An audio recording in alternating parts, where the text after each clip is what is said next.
get you in the frame where the weird gets weirder and the walls all learn your name. Lolcows screaming like ghosts in a busted mirror glow. Spooky vibes hit hard when the whole room starts to go. Truth cutting like ice right through the air. One more look and you're already there. Unicorn girl A3. Unicorn. Weird gets weirder, baby. Weird gets unicorn girl A3. Unicorn. Think twice before you stare.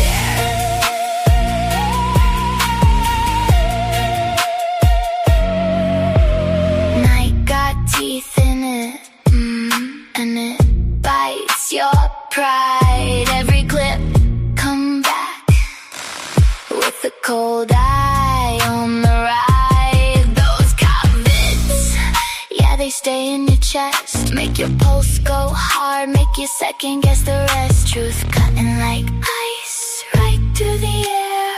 One more look and you're already there. Unicorn girl A3. Unicorn girl. Weird gets weirder, baby.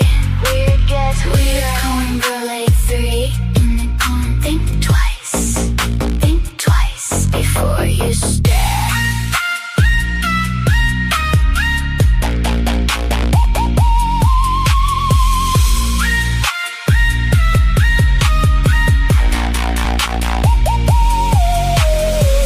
Mirror cracked, but it's still watching. Every grin got a shadow crossing. Say the name, let the room go cold. Unicorn girl A3 in the back of your soul. Unicorn girl A3. Unicorn girl. Weird gets weirder, baby. Weird gets weirder. Unicorn girl A3. Unicorn girl. Think twice before you stare.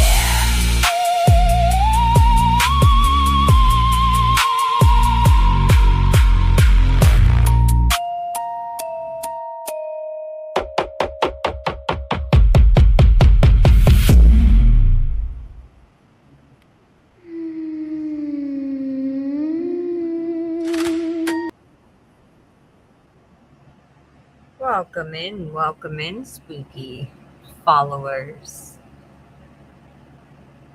So tonight, we are covering another top 15 to 50. Let's get into it, shall we? The screen flickers. A low hum rises tonight. You don't just click on a live stream. You stepped into a place the internet tries to forget. For the next hour, we're diving in to the top scariest videos ever uploaded. Clips that were deleted, re-uploaded, whispered about, and buried again. Videos people swear they watched once, but could never find it again. Videos that make you feel like something is standing right behind you, watching over your shoulder. If you hear tapping, ignore it. If you see movement in the corner of your screen, don't look. And if your lights flicker, well, that's happened to every viewer who's made it to the end.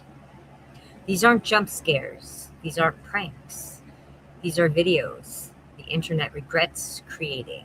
So lock your doors, turn your volume down, and whatever you do, don't watch alone. Welcome to my stream. I am your host.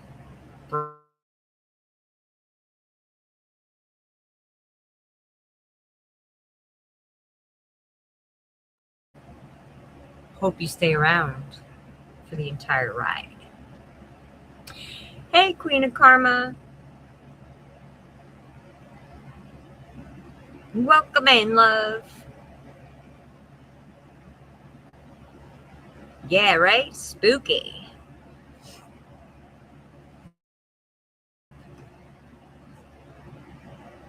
All right, guys.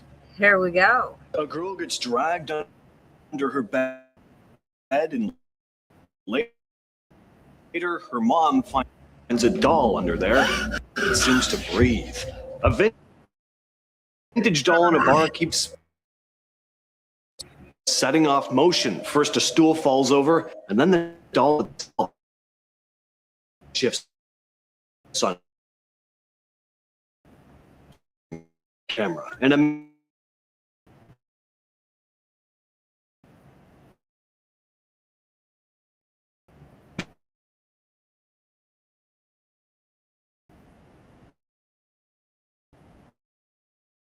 hearing it rattle, and one of them starts moving. It's working.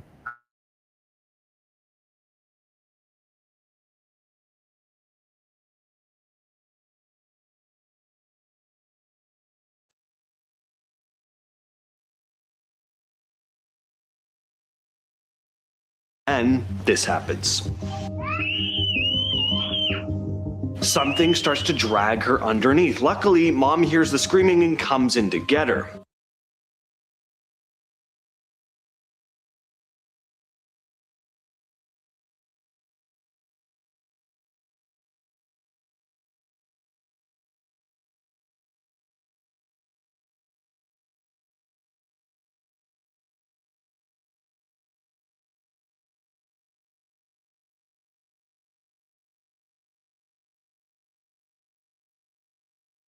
Hear me?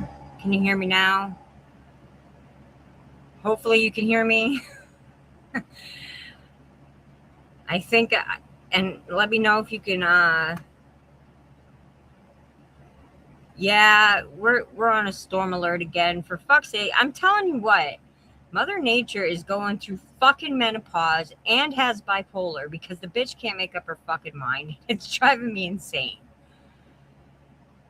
Okay, so you can hear me. I'm going to hit play and see if you guys can hear the video. Just let me know. She posted the clip to TikTok, and people had a lot of questions. A lot of them wanted Haley to film under the bed, so she posted this next video.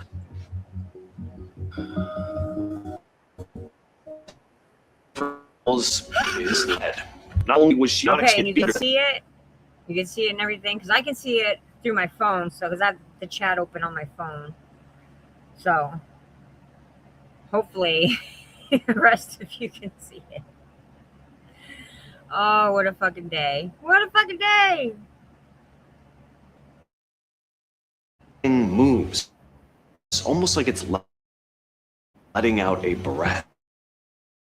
She later explained that the doll has no mechanical components. It's just a stuffed doll with plastic.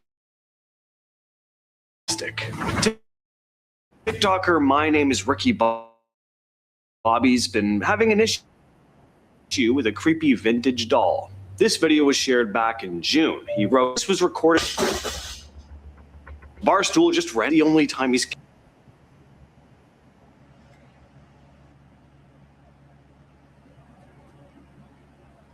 Oh yeah, here too. It was actually really nice out today. And I couldn't sleep last night, so I went out and sat outside on the gazebo with the dogs. And then I took a nap. I had to take a nap. I finally was able to shake off some of this pain, and then I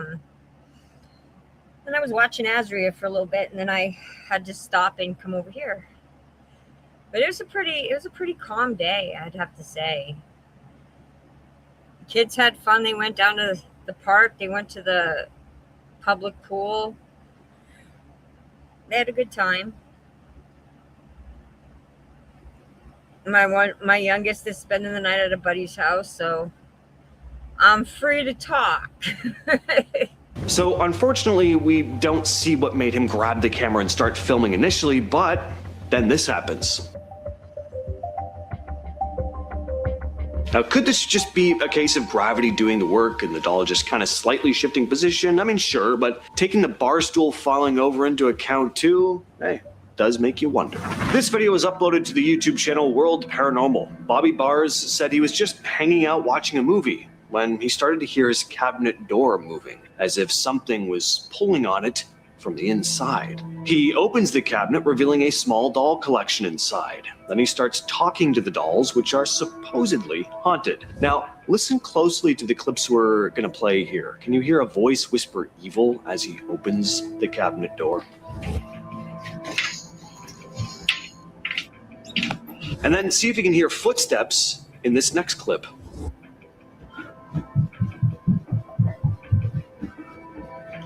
Eventually, Bobby decides to close the door, and that's when this happens. Keep your eye on the doll on the left with the curly red hair. All right, I'm about to close the door. And then it moves again. Did you move the doll? Yo. Yeah, I think I'd be keeping that cabinet door bolted shut from that point. I know, right? Don't tell me what to hear first, sir, okay? Don't do it. We have our own minds over here, for fuck's sakes. Done. This video was posted to YouTube years ago. A mom had just got her daughter a new doll, and she was filming her playing with it. Keep your eyes on the other doll. Okay, that doll over there, this doll right here, this one right here is creepy as fuck. God bless you, little girl, man. That doll looks evil. All in the background, though. Lovable. One of the arms of the doll in the background raises up, followed by the candle in front of it rolling. So not only does this doll apparently have the ability to move on its own, it also knows the force. And that's actually kind of cool. I think I'd keep this doll. I just make sure to be very cautious not to piss it off. Of course. Would you ever agree to spend the night in this room? I'm gonna guess a lot of you clicked on this video because dolls kind of creep you out, so that answer is probably no, especially after seeing this. Did you catch that? Happens pretty fast, but notice how as the camera pans across a section of dolls, one of them lowers its arm. I'd be out of that room so fast, especially because I'd already... Yeah, I would already had been gone just looking at inside the room. I wouldn't have even gone in. That's why I have companions coming with me. They can go in and film the creepy. Be kind of uncomfortable in there in the first place. I don't even have a thing about dolls really, but I mean, there's just way too many of them in that room. Too much of one thing is always kind of freaky, right? Too many cats, too many monkeys. Monkeys, an odd choice, but anyway, imagine trying to sleep with all those faces surrounding you. Not to mention that some of these dolls look just a little too real for comfort. This is one of those mysterious early YouTube videos. I actually don't even know if it was originally uploaded to YouTube or if it comes from somewhere else. It's been around since at least... I used to have one of them dolls, but mine had blonde hair.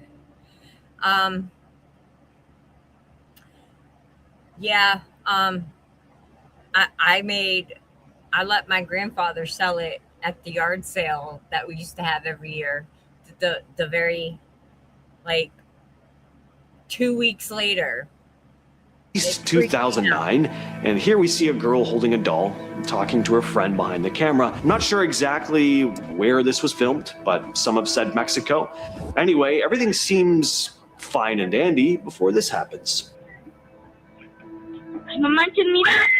Pretty relatable reaction, really. I mean, imagine holding a doll in your arms only to look over and see its beady little eyes staring into your soul when you know. You know, that's a real reaction when that little girl screamed like that. Yep. No, honey, take it outside and set the bitch on fire. Set that fucking evil bitch on fire. You had its face turned the other way. I'd throw it on the floor too. And then I'd set it on fire. Whether that happened or not is anyone's guess. There's virtually no background info on this video, but based on her reaction, I don't think she kept the thing. During a live morning broadcast in Honduras, journalist Carlos Molina had a pretty wild moment on air. While he and his co-host Pablo Zapata were reading through viewer messages, he freezes. His glass of water had slid across the table on its own, seemingly. He also mentioned that right before it happened, he'd felt this chill run down his spine. Okay, well, maybe the ghost just thought you was thirsty, sir. I mean, I'd be okay if a ghost gave me some water. I mean, I'd make sure they fill it first, but I wouldn't mind if I'm sitting there. Maybe he thought you were parched. Carlos I'm was just saying. pretty adamant that nobody on the crew was messing with him. He said, and this is his own words, "I felt something strange in my body. The action didn't just demonstrate itself in the glass, but in me as well. What I felt was a supernatural phenomenon, a chill throughout my body before the glass moved," end quote. The table was completely flat, no strings, no wires. I'm gonna play a couple clips from this news coverage in Jamaica. What's your immediate reaction? Yeah. What the heck was that? Back in 2010, a Jamaican news station ran a story on a boy who said he was being haunted by a type of spirit known as a duppy. The news crew managed to capture those two separate. I mean, it could be seizures too. Seizures come in multiple forms. It's not just your body shakes. Like, they have catatonic seizures where you're just staring off into space and don't know what the fuck's going on and don't remember nothing. You can even actually function walking around with those. And you've got the grand mal seizures where everything shuts down and your whole body shakes. And there's a whole slew of them. There's a whole list. So let's not jump to conclusions, guys. Yep. I have grand mal. I was born with grand mal. Weird moments on camera, but Thankfully, besides the stress ones I get, my grand mal seizures have been pretty controlled for the past, like, I want to say at least 4 years. I'd have to look.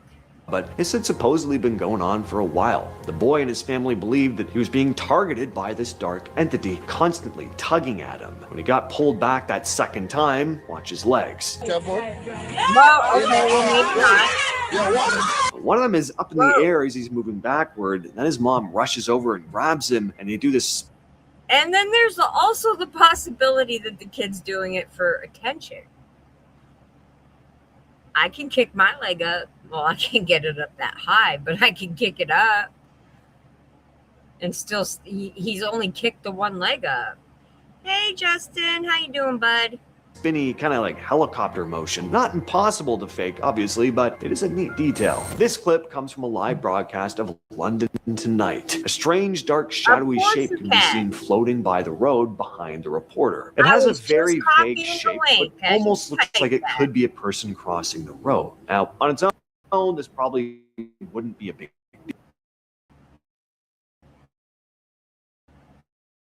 deal, but it's the circumstances surrounding it that really millions of views. The reporter was covering a deadly car accident that had taken place on this stretch of road not long before. So viewers started to wonder if this may be a shape was some ghostly one of the victims of the accident trying to leave the scene of the crash. Back in 2013, West News.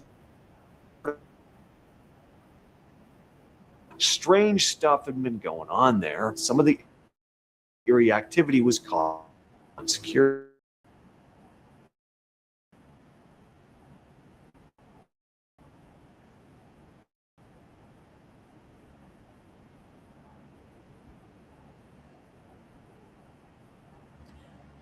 He's looking for a nightcap. That's all. That's all that is. He's looking for a fucking nightcap. Let him have a nightcap. The guard couldn't see what the rest of the staff spotted on the security camera, but he felt something. Guy upstairs was telling him, bud, hold on. Let me go behind the pause. bar. It's behind the. Pause this. Hey, Hello. bud, how you doing? Well, all right. Good video you posted yesterday. I watched it. It was good. You did a good job. All right. We're watching Haunted Items with Disturbing Histories. the bar. Go behind. So he started to go behind the bar, and he said, no way. In 2019, 9 News Australia did a story on a pub called Tyler's Kiln. The owner, Alistair Collins, is pretty convinced his place is haunted, and he had a bunch of late-night security footage to back it up. Chairs sliding out from tables on their own, umbrellas randomly popping open when nobody was around, doors slamming shut. One of the news anchors actually tried to recreate the chair moving the way it did in the footage, and he couldn't replicate it. But this skeptic still isn't Sorry about convinced. that. Okay. See if I can Dragging get it and try and make it smooth. The ground was just too uneven to smoothly drag the chair like it was dragged in the CCTV footage. And rigging out some kind of string trick would have been really hard to hide on camera. They also looked into how the umbrella could have opened by itself and basically concluded it would be nearly impossible to do without someone ending up. What's that, bud? I'm good. Okay, I'm glad to hear that. Yeah. Yeah. Up in the shot. The creepiest part of the whole story comes from an electrician who was doing renovations. He heard these small doors swinging near the kitchen and then loud footsteps going up the stairs. So he assumed it was the other guy in the building heading up, but then that guy came walking straight out of the kitchen right in front of him. So they went upstairs together to check it out. I mean, who was up there? Well, there was nobody. The entire top floor was empty. During a live weather broadcast in Argentina back in 2023, something unexpected happened. Matthias Bertolotti was mid-forecast, and the production cut to one of their outdoor cameras. A live feed pointed at a quiet boardwalk. Nothing seemed out of the ordinary at first glance, but then a viewer watching from home noticed something strange. Running across the grass was what appeared to be a human figure, except there was something very strange about it. The figure was not solid. It was semi-transparent, ghostly, Could have been a glitch in the camera. Just saying. pale, and you can barely make out any legs. It's like you're looking at the top half of the person. And to top it off, the figure seems to vanish out of thin air. The production team replayed the clip after viewers began calling in about it. Both Yeah, disappearing. Like, that's a little weird, but still a little skeptical on this one. hosts were pretty shocked. They were adamant that there had been no tampering with the footage. The camera had been rolling live the entire time. This video is uploaded to the YouTube channel World Paranormal. Oh, God. Paranormal investigator Bobby Bars experienced some weird There's another doll. stuff with this doll. Throughout the video, there are some pretty eerie EVPs, which stands for electronic voice phenomena. Listen closely to this. No. Did you hear that whisper? No. What about the odd I don't whimpering want to noise either. in this next clip? Across the screen. What about the doll? Well, this is the creepiest part.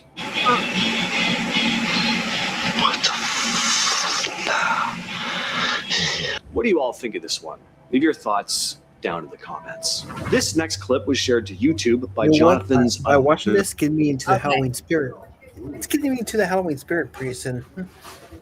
Yeah, it is, huh? Now this doll here, I know a little bit of the history about. Funny enough, this doll freaks my youngest son out because they share a name. Oh, yeah. So the Raggedy Ann dolls was based on a horror doll, sort of. Yes, that was Annabelle. from Annabelle, correct. They changed it, obviously, for Hollywood. They didn't use Raggedy Ann doll. They used a regular doll, but concept was still there. I still threw my... After watching it, I went and threw mine out from when I was a kid. I threw it out in the trash. But, yeah. Their adventure. Like, this one is apparently what... They made a movie on this one, too. I think it's called The Boy. I'd have to look it up. But the doll, like, the people lost, the woman lost a baby or something, and she took to the doll, treated it like a baby, and it, like, terrorized their lives. Who seems to have captured the infamous Robert the Doll move on his own. He said he captured the footage in 2008 while on a trip to Key West, Florida, where Robert the Doll is housed at the East Martello Museum. Watch Robert's foot after he pans the camera down.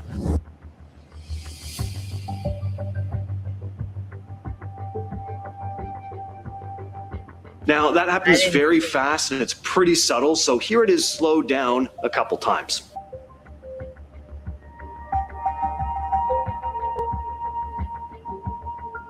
The foot does seem to subtly shift on its own. Now, for those of you not in the know, Robert the doll is probably the most famous haunted doll aside from Annabelle. It once belonged to a boy named Robert Eugene Otto, who claimed the doll could move and talk. Neighbors said they saw it watching from windows, and Gene's parents often heard him screaming while Robert's voice responded. The doll was eventually locked away, but strange things kept happening. Furniture would move, giggles in the dark would be heard. Eventually, the doll ended up at the museum in Florida, where it sits behind glass, and visitors claim that That's right. And then they made a remake where somebody pretty much was mothering the doll. Yeah, well, they better keep this one in the fucking museum. They better keep this one in the museum. They already done fucked up with Annabelle. bad luck will follow if they take his photo or video without asking permission. Some have even mailed apology letters to the museum begging the doll to forgive them. In 2017, a couple appeared on the British talk show This Morning with a doll they believed was possessed. And while they I seen this one. were being interviewed, the chair the doll was sitting on started rocking by itself multiple Look at times. that. That is one of them creepy ass Victorian China dolls. I'm telling you guys, there's something fucking weird with them. The couple explained they'd found the doll at an antique store along with a few others and bought them because they were cheap and might be worth reselling. But the moment they brought the dolls home, strange things started to happen. They kept the one that ended up on the show in their bedroom dresser. One morning, the husband got in the shower and suddenly felt a burning sensation on his leg out of nowhere. After that, they put the doll in a plastic bin out in the shed, and a few days later, the wife opened the bin and noticed the doll's necklace had somehow come off, even though it had been tightly secured. And that same night, she woke up around 2 a.m. and heard a whooshing sound pass by the bed. I will pray for you, Queen of Karma. Listen, I'm not saying they all are, okay? I'm not saying that. I'm just saying there is one particular doll that my Nana still has, and I made her lock it in the closet because I swear that thing is haunted. I don't fucking care. People could call me crazy. I don't give a fuck. That thing is haunted as hell. And I'm not touching it when she goes. I've assigned that task to my second born, who thinks I'm insane. So, yeah.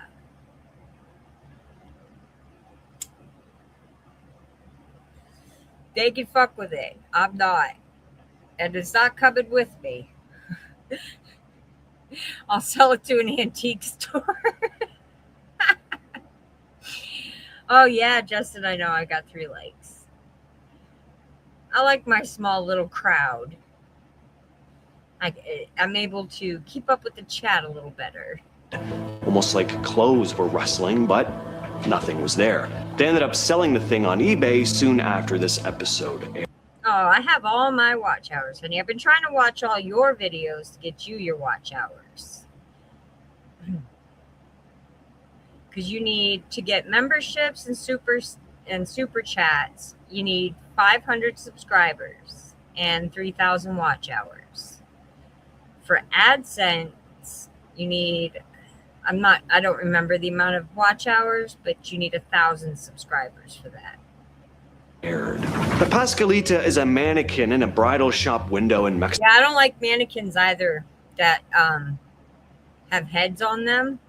It's weird and creepy. Yeah, even if it's a short, Justin, like make shorts, like the shorts, kind of like what they have on TikTok, where they're just like, I don't know, under 3 minutes. Those get lots of views too. Those count as watch hours. You can make regular videos. Those count. That's why I've been trying to catch up on all your videos and just watch them through, even your lives, because that will, yep, I know. I've viewed some of them. That'll help get you your watch hours. so then you can get monetized. Because you have really good streams, especially for our generation. Like when you did, I watched the one where you covered the Full House with the Olsen twins. I grew up watching that stuff, so it's pretty cool. Mexico. There is something very creepy and off-putting about this thing, mainly how lifelike it is. In fact, that's entirely it. And to the point where a lot of people think she might actually be a corpse. See, she first showed up in 1930. Yeah, that'll happen here and there, Justin, because a lot of times people can be really mean and nasty around here, and the only reason that they're subbing to you is to hate watch. So it's a thing, and if you don't respond to them and you don't react back to them, then they unsub. Or if you have friends that you've made on here who you have falling out with, then they unsub as well. So it's going to happen. But you still are up there, so I wouldn't worry too much about it. I was born on the same day as the Olsen. Oh, wow. That's pretty cool. That's actually pretty cool, Queen of Karma. I did not know that. Damn. And right away, people started noticing The stuff I learned. she looked exactly like the shop owner's daughter, who had just died from a black widow spider bite on her wedding day. People started whispering that it wasn't just a mannequin, that it was her body preserved and dressed in a wedding. Yeah, and I'm not sure how to do it yet. I'm still working on it, but once I figure out how to do it, my oldest son, he's 28, he's a computer genius, so if you make a compilation. Oh, you're a Gemini too? That's fucking awesome, Queen of Karma. If you make a compilation and do your own commentary over it, that'll help too, because that's what they want to see to get you approved. And I can help you do that if you need help. My son's going to walk me through it. So if you need any help, you just reach out, let me know, and I'll help you out, okay? Gown. Some would even say they'd see the thing move on its own. And the rumors aren't surprising. I mean, her skin looks almost too real. Her hands, oh yikes, the hands. Look at them, the tiny wrinkles, the fingernails.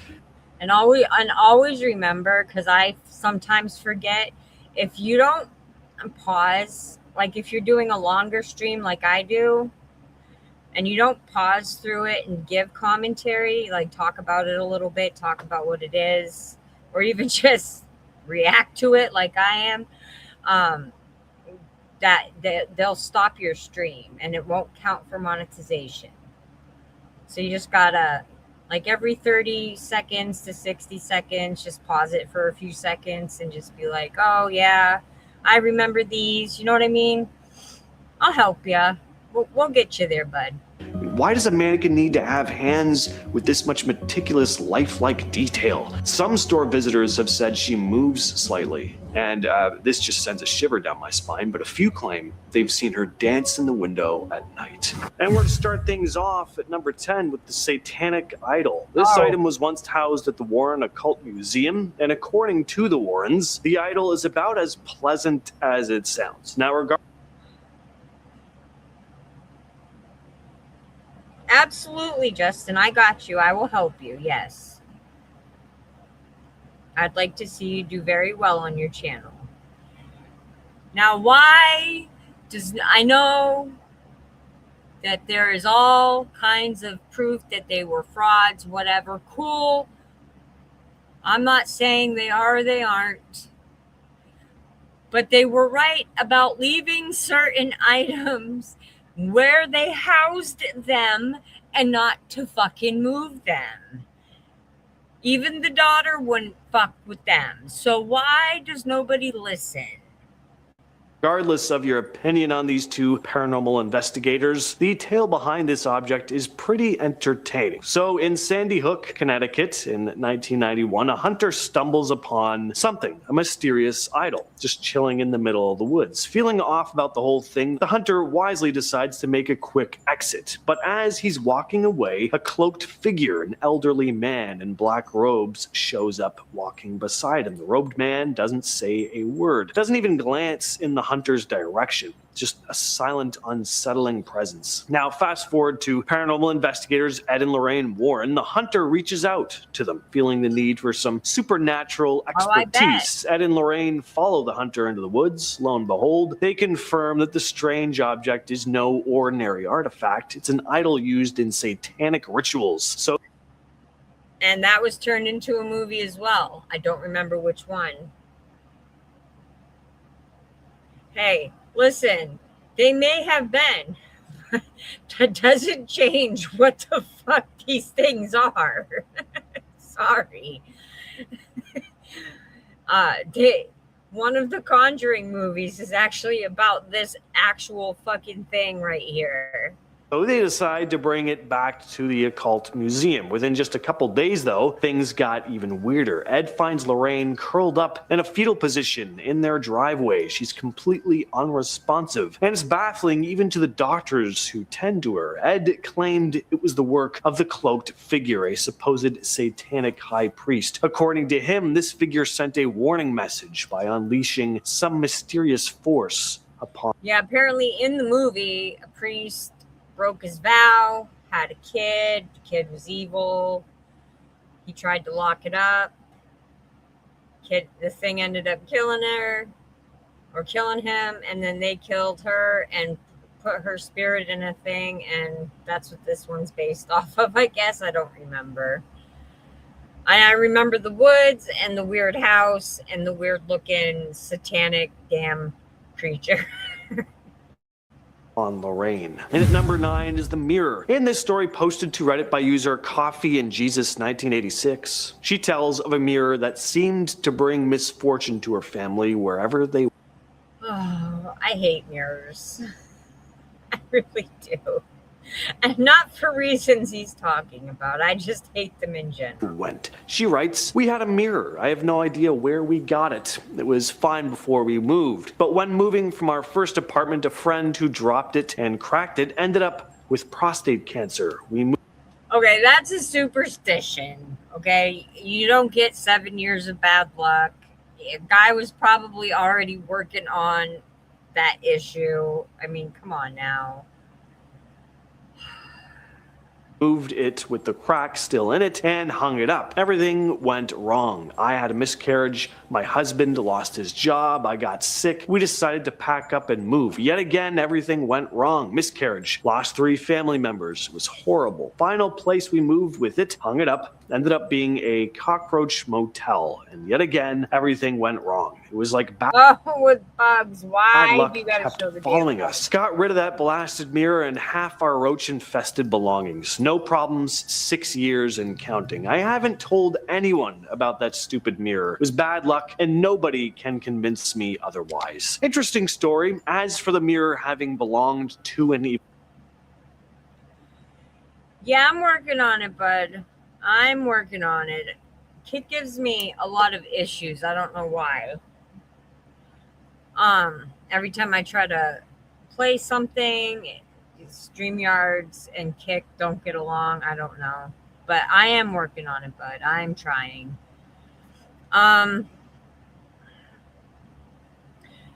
Sir, what is the name of said roach hotel so you can make sure that the public don't go stay there, not because of the mirror, but because of the roaches?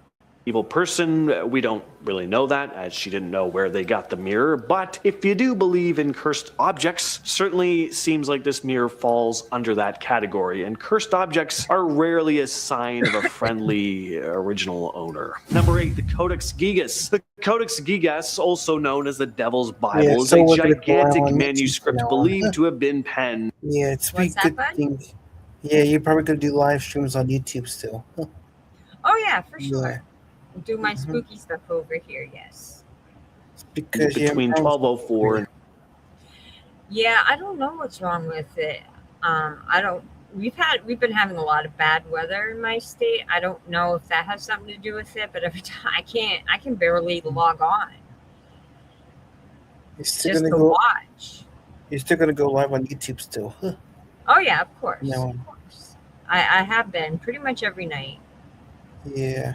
In 1230, currently housed in Sweden's National Library since 1768. This ancient book is a hefty compilation of the Old and New Testaments of the Bible, as well as a trove of other knowledge from its time. But what makes it infamous is its association with magic spells and a striking image of the devil, leading to a widespread belief in a curse surrounding the book. According to legend, the Codex Gigas was supposedly written by a monk who found himself facing a death sentence after breaking his vows. In a desperate attempt to save his life, the monk purportedly struck a deal with the devil. The task the monk was to complete was seemingly impossible. He had to transcribe all of human knowledge in a single night. With the devil's assistance, the monk accomplished this Herculean feat. But the cost? His own soul, of course. The demonic portrait featured in the Codex Gigas is said to be the devil's signature, or possibly a tribute to the devil drawn by the monk himself.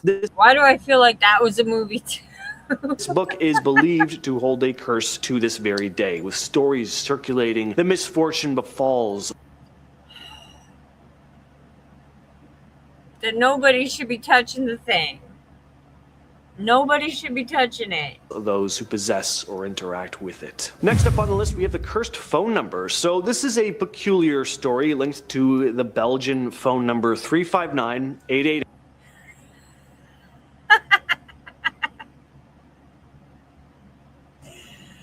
Oh.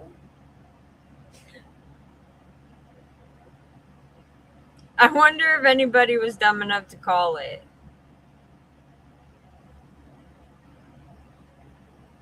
Somebody did that on my panel once that I no longer speak to. And she ended up, it was one of those sex talk type things. Oh my God. 888. That is not even This number that's a fucked up number to begin with.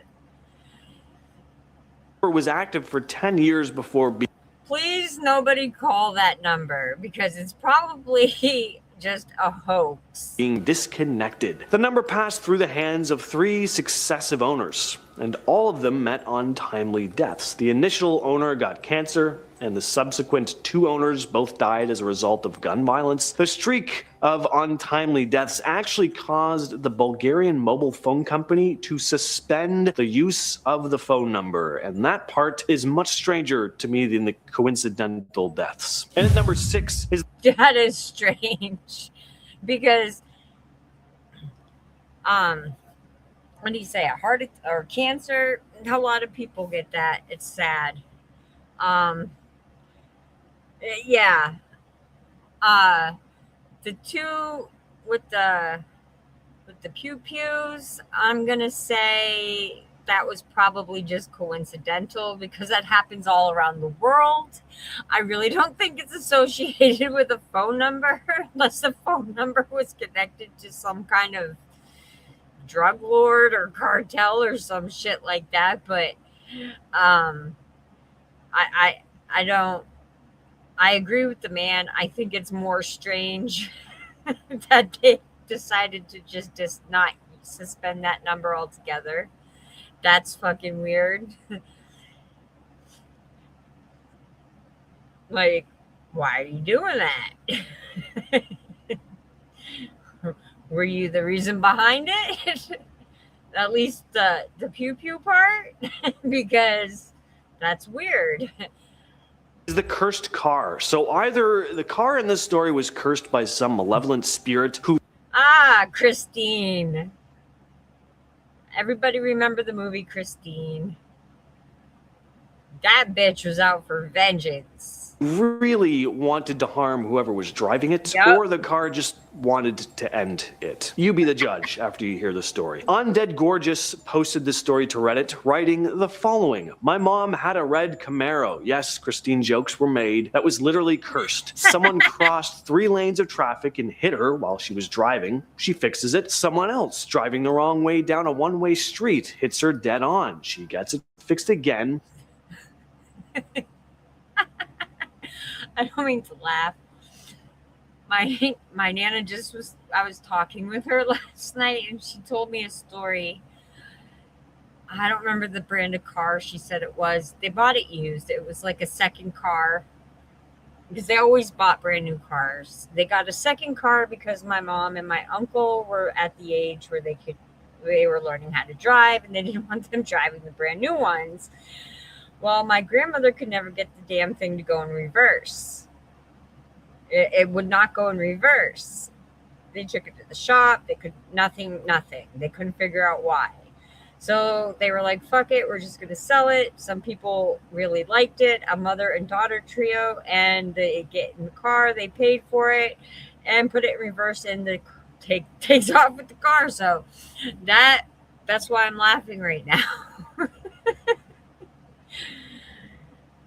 Cars do not have souls, people. Christine was just a movie. Her sister borrows it, parks it outside a 7-Eleven, and garbage truck backs into it, smashes the whole back end. She gets it fixed again. Mind you, this is the 3rd time in 6 months. Driving it home from the shop, someone runs a red light and smashes into the side of it. She gives up and sells it to a friend. The friend takes it into a car wash. The car wash malfunctions, and the whole front end gets crushed / partially impaled by a piece. This sounds like some Final Destination shit, and I'm getting triggered. Of machinery. Friend wins a lawsuit and scraps the car, ending the cycle. At our number 5 spot is the Doll of Shadows. This is another supposedly cursed item that was housed at the Warren Occult Museum. Unlike a lot of items said to be cursed that look kind of innocuous until you hear the story behind them, this thing doesn't do a great job of hiding the fact that it's evil. The individual who put this thing together didn't have much of a taste for the subject. Ah, yes, this was also a Conjuring movie. The Doll Maker. That one creeped me out. Seemed like they were really leaning into the whole evil thing, and you know what? I'm into it. Sure, sometimes less is more, but sometimes more is more. The story begins with 2. They actually intertwined it, and supposedly the guy from the movie is the one that created Annabelle. But as we all know, Annabelle, I know, right? Look at the green screen. Annabelle was a Raggedy Ann doll, not a wooden doll. 2 unsuspecting doll collectors who, intrigued by this grotesque creation, acquired it from a dealer at an eerily low cost. Little did they know they were inviting something malevolent. Oh my God. Did you look at that? Did you see that? The fuck? Malevolent into their lives. On the first night, both collectors woke. I wouldn't even pay for that doll. I would not pay for something that looks like that. What is wrong with people? Why do you gotta buy the most creepiest looking shit? Woke up with inexplicable scratches on their bodies, but that was just the beginning. The real terror struck on the following night when they shared the exact same nightmare, and they'd awoken up to find even worse scratch marks on their bodies. Look at the thing. What is it? And who fucking made it? You should be ashamed of yourself. The thing looks like it's been melted, put back together, ran over, fixed, and just a bunch of stuff thrown together. Is it missing an eye? And is that supposed to be a tooth? Like, what the fuck is it? Turned to the renowned paranormal investigators Ed and Lorraine Warren for help. God. They determined that the doll was a conduit for something more sinister. The doll's malevolence extended beyond the realm of dreams, causing physical harm to those unfortunate enough to cross its path. Fun fact, the Warrens actually investigated a house here in PA. There's a whole thing on it on oh shit. It's a documentary. It's about the Warrens. Needless to say, this is why I absolutely believe you, Queen of Karma, when you say that they're scammers, because the house is still fucked up. People, it's if I remember correctly, after they had to just tear the house down and nothing's been built on it. I could be wrong. It's been a while since I've seen it, but they didn't do shit in that house. That family was tormented.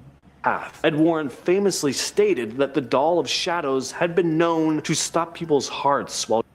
Well, listen, sir. Okay, when was this made? 10 days ago? Do you not know what Annabelle did, and they're trying to take that bitch back on tour again? Okay? And Doll of Shadows.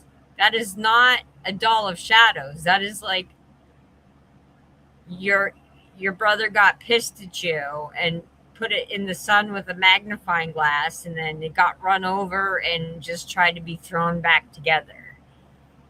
All trapped in the nightmares it conjured. Next up on the list, we have the Clown Doll. In 1966... Oh, no. Why is it gotta be clowns?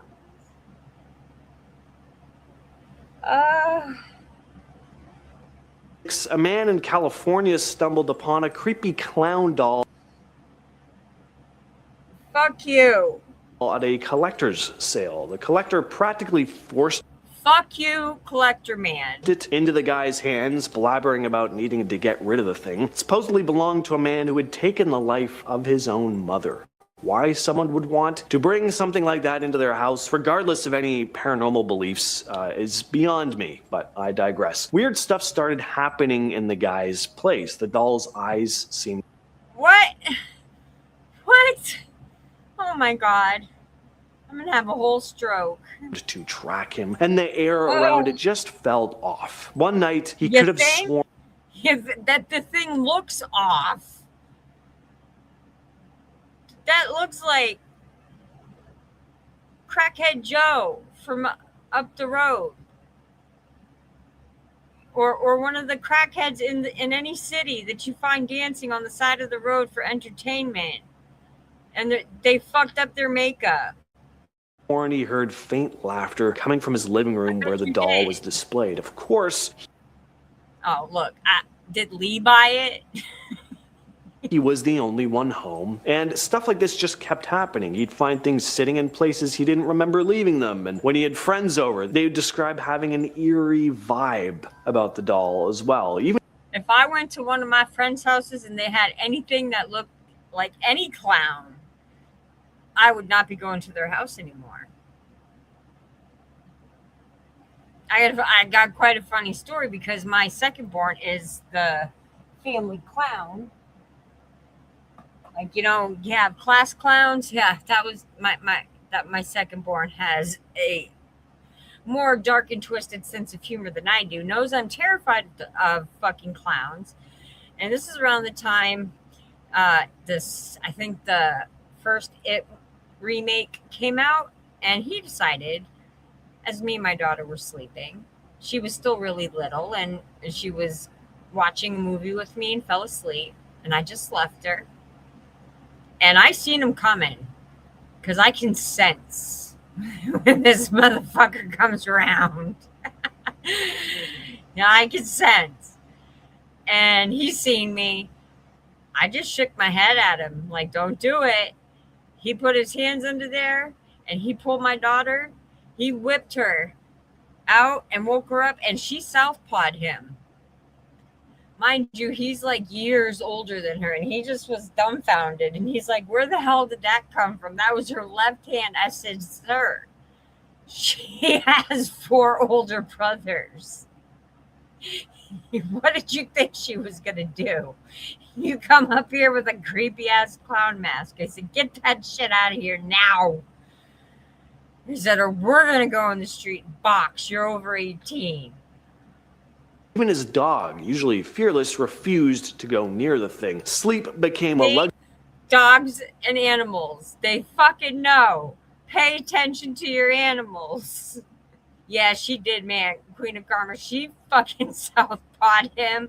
He didn't know what to do. Oh, yeah, my kids do too. As all my kids, my whole family, we always roast each other in one way or another. And I think it was my third born, him and his younger brother, my 19-year-old, he's 19 now. We have a town-wide yard sale, and for some reason they thought, oh, look, there's a clown puppet. We're going to buy this, and we're going to go home and show it to mom, because she hates clowns. Yep, needless to say, I almost had a heart attack, and the thing burned in the backyard all the fucking way. And then I grounded them because I almost had a heart attack. They were grounded for the rest of the fucking night. Hey, Shiloh. Spooky, scary, spooky, scary, spooky, scary skeleton. Yes. Luxury, as he'd wake up hearing that same slight laughter from the living room. Was it just part of a nightmare? Was there actually something chuckling in his living room in the middle of the night? He didn't want to wait to find out. Enough was enough, and he chucked the thing out with the trash. This clown, I don't know if you've seen it, Shiloh, but it looks like Crackhead Joe from down the street. Who didn't put their makeup The very on, next right? morning. In third place, we have the Myrtles Plantation Cursed Mirror. The Myrtles Plantation in St. Francisville, Louisiana, is known as one of the most haunted places in. Yeah, they just showed it. This damn clown. Oh my god. I don't fucks with clowns either. Fuck them motherfuckers. In the country. Eerie artifacts is a cursed mirror. As for what went on in this place, well, first off, it was a plantation, so its history is inherently dark. But it was originally owned by Mr. and Mrs. Woodruff, who owned a number of slaves, notably Chloe, who suffered incredibly at the hands of the. Oh. Why, people? That's horrible. Woodruff's more so than the rest, which is saying a lot. In a bid for revenge, Chloe baked a cake laced with oleander leaves, unintentionally causing a lethal dose that led to her hanging. In the grand hallway of the Myrtles Plantation, where an antique mirror still hangs, visitors have reported seeing ghostly reflections of the Woodruff children in its aged glass, and a persistent handprint on the mirror never seems to go away, even after being resilvered multiple times. And at number 2, we have the horrendously awful paintings by one of the most despicable monsters to ever waddle the face of the earth, John Wayne Gacy. If you don't know who John Wayne Gacy is, you're probably new to this channel, first off, but if evil truly does exist, I'll just say this guy was a perfect example. He was sentenced to death for his crimes in 1980, and I don't know if any of y'all know this, but the same night that he was executed, there was an eclipse and Jeffrey Dahmer was being baptized at the same time. Let that sink in for a moment. And while on death row, he decided he'd take up a new hobby, painting. A number of his pieces can be found online, but his most well-known work is his Pogo the Clown painting, which is a self-portrait of sorts when Gacy wasn't I don't know, man. I don't know. Committing his disgusting acts. He worked part-time as a clown. I know that there are good, hardworking, decent clowns out there trying to eke out a living, putting smiles on faces. But the whole Gacy thing really doesn't help make clowns seem any less frightening. And neither does. The very first clown I was ever introduced to was Ronald McDonald. And I was 3 and I screamed. And I have fucking hated clowns ever since, okay? Nothing should be smiling that much. It is creepy. This awful painting. And we're finishing off the list with a tale from Reddit once again. I'm going to call The Quilt. The story. We had Bozo at the now closed amusement park up in New Hampshire, which I'm really pissed about, but it's okay. And his name was Bozo, and every time that motherfucker would come out and perform, I would run off and my mom would scream at me. But I'm not sitting watching no fucking clown honk his nose and smile that much and try to give me no damn fucking balloon animal and come near me. No. Story was posted by Mom Donger, who wrote, hijacking my SO What? story since he doesn't have a Reddit. His Donger? mom bought an old quilt at a Oh, the one on TV? Yeah, no, fuck him too. Fuck him too. And I don't remember who told me this, but each clown has a register. Like they have to register their look. It's fucking weird. It's weird and it's scary and creepy, and they can all just stay in their respective corners. a flea market. It was a nice one, handmade and dirt cheap. She put it in the guest room, which was pretty much the dog's room at that time. They loved to go in there to play, nap, etc. As soon as the quilt was put in there... Not the dog. Why must you torment animals? Why? People, pay attention. Your animals can see shit we can't.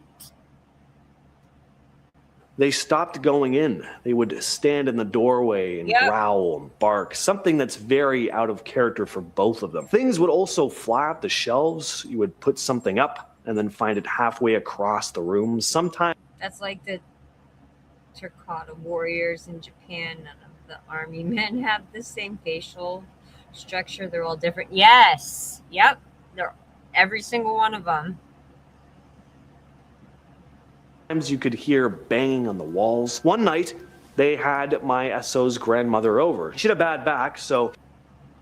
Oh, yeah. I know there's a shit ton of them. I love history, and I watched history on the terracotta warriors, and it was pretty interesting. There's quite a few of them. Definitely over 3,000. I do not remember the exact number, though.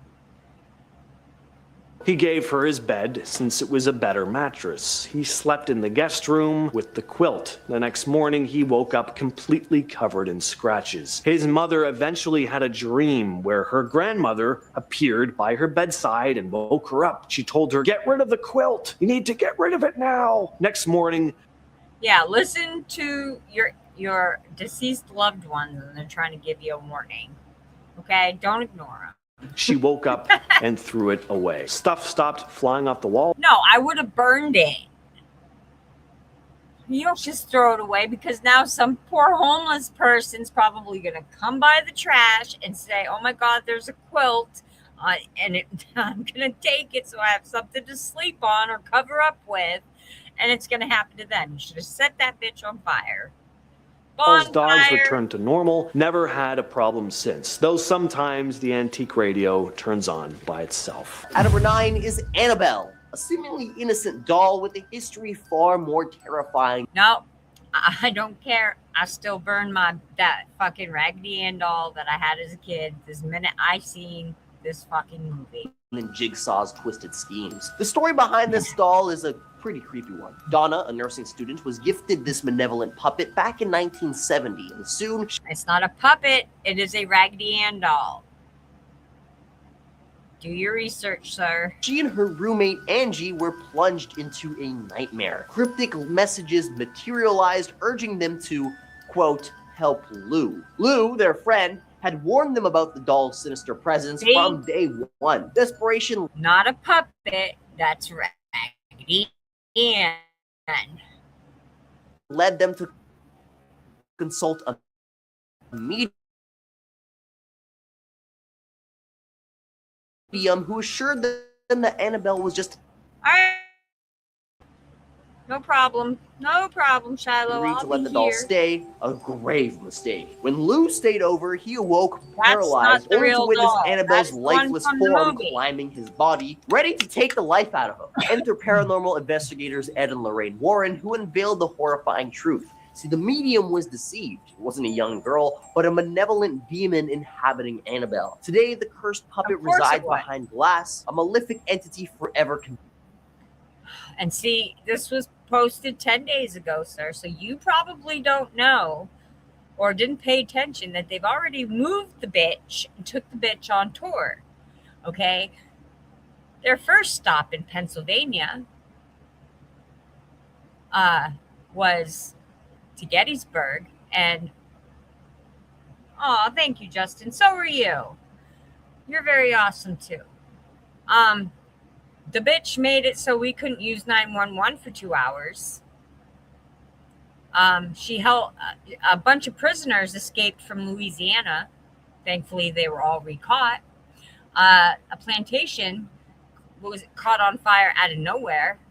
Fire people put it out, and then it reignited out of nowhere. And she caused her handler to have a whole ass heart attack.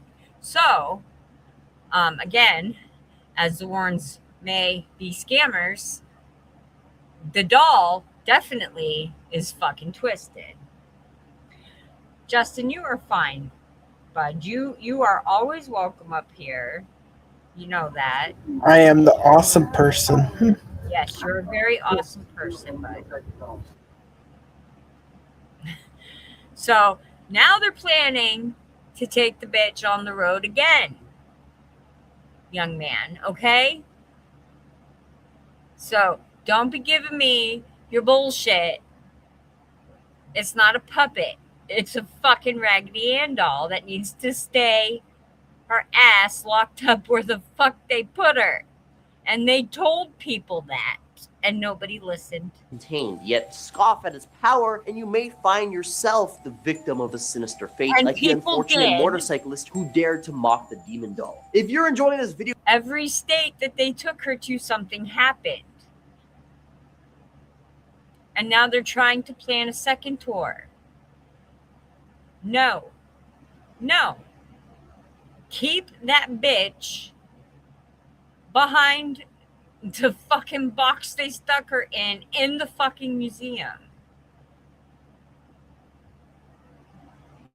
so far, you can support the channel by pressing like, subscribing to Most Amazing, and ringing that notification bell. I would really appreciate it if you did. At number 8 is the Swedish chef from the Muppets. That's right. Don't think this guy is scary? Well, consider the fact that this puppet has human arms. No. Do not ruin my childhood, for fuck's sakes. Don't do it. A nightmarish fusion of the inanimate and the living, which dances at the crossroads of our deepest fears. In this macabre puppetry, we glimpse at a bizarre, essential quandary. Is this a marionette manipulated by an unseen puppeteer or an abomination of science? There's a puppeteer. Stop it. All those are puppets. You, sir, are... You're making both my eyes twitch now. Uncanny terror arises from its ambiguity, gnawing at her psyche. But the malevolent absurdity doesn't end there. It claims to be a Swedish chef, a puppet without eyes. I know that character from the Muppets. Blade. His relentless Yes, that's what I'm saying. They're all the puppeteers control the puppets. This guy has no idea what the hell he's talking about, and he's making my eyes twitch. That's like with my boyfriend. For fuck's sakes, he sent me a thing on Chuck E. Cheese, and now my whole childhood is messed up. Chuck E. Cheese was some dark stuff. Eeriness juxtaposed with his menacing attributes is a paradoxical connection that unnerves me. His gibberish tongue, incomprehensible yet strangely menacing, transforms his very world into an enigmatic. That was the point. He was supposed to be a sloppy Swedish chef. Why do you have to fuck with the Muppets? Stop it. Puzzle. I swear to God. Number 7 in the eerie world of cursed puppets, the clown from Poltergeist from the 1982 film reigns supreme. This classic. No. My uncle tried to pull that on my mom. It did not end well for him.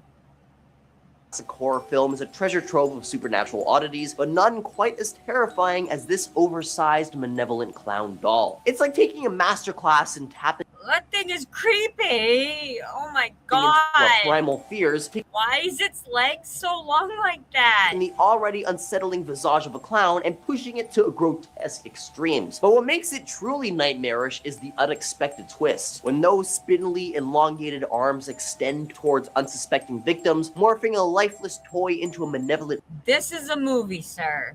This part is a fucking movie. Stop it. Stop. predator, it's a spine-chilling transformation. The juxtaposition of I feel like you, sir, are the reason there's a lot of agoraphobics out here because you are fucking up people's childhoods and you're fucking with movies. Movies. Clowns are creepy. Yes, absolutely. Stop it. Poltergeist was a fucking Hollywood movie. innocence and benevolence escalates the fear factor exponentially. While the jigsaw puppet may craft intricate traps, this cursed clown puppet taps into the primal fear of the uncanny, leaving an undaliable mark on the Look at that psyche of face. If that shit was under my bed, no. The Yeah, clown I got actually all over the room. I actually seen the movie Poltergeist. That's what the clown's from. Yeah, Poltergeist. Yes. Poltergeist. Yep. Yes. But could you imagine if you saw that under your bed? That clown would now have my room. I would relocate. and not because of any supernatural reasons. I just don't like clowns. horror enthusiasts. At number 6, the cursed toys on eBay. Nightmare dolls, like the ones featured on eBay, are a chilling reminder that cursed puppets. Listen, sir, if you're going to talk about Furbies, we already know. Don't feed the fuckers after midnight. They remind me of the fucking Gremlin movie, okay? And It kind of reminds me like Furbies. Furbies were so creepy characters. yes, the Furbies, that's what I'm talking about. They look like an owl. Yeah. Shoot. They remind me of the movies, those little gremlins from the movie Gremlins. They had the cute one, but if you fed them after midnight, it turned into something nasty looking. And when my oldest was a toddler, he wanted one. We got him one. We, however, forgot to buy batteries, and it didn't come with any, so batteries not included. And for some fucking reason, the thing turned on all by itself and found itself thrown out the fucking window from the 3rd floor.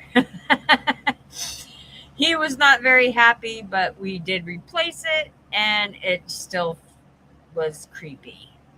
It's can be even scarier than Jigsaw's diabolical games. This particular doll, said to be possessed by a book, carries an aura of benevolence that goes beyond any horror what movie. the Its fuck? origins trace back to an antique shop where an unwitting buyer was warned about the doll's sinister nature, but didn't understand the implications. Soon after taking it home, the nightmare doll unleashed a torrent of terror. Anyone who crossed its path was plagued by harrowing nightmares and encounters with shadowy figures. The initial owner endured this supernatural torment for just a few months before deciding to part with the doll, hoping to distance herself from its curse. This tale serves as a haunting reminder that the world of cursed puppets is a realm where terror Why do you keep calling them puppets? Not puppets are on strings, or have a thing a hole in the back where you can control it with mechanisms. Stop it. Those are not puppets. They're dolls. Dolls.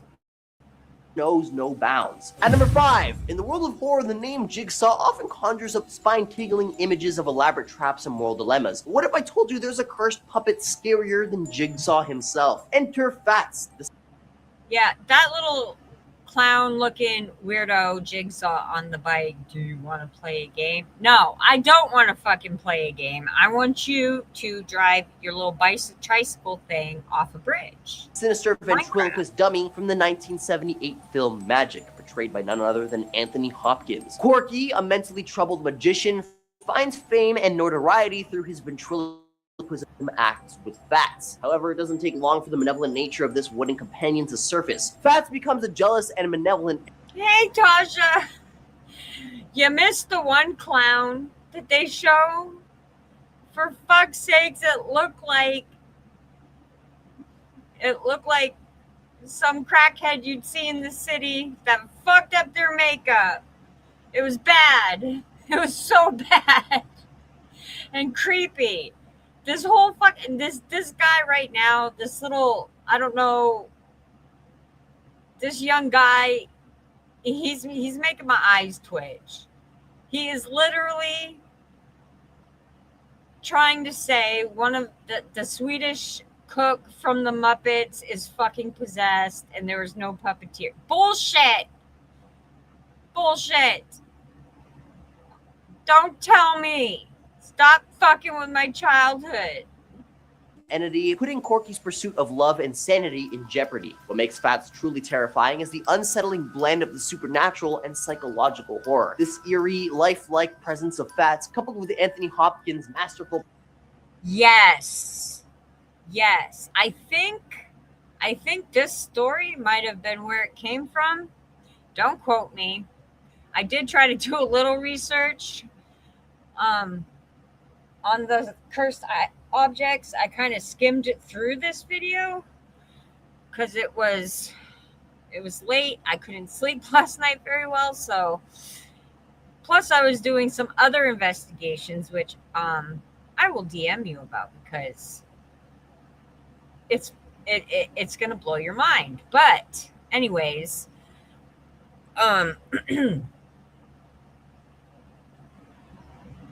yeah, really creepy. They also, oh, it's good tea. It's some really good tea.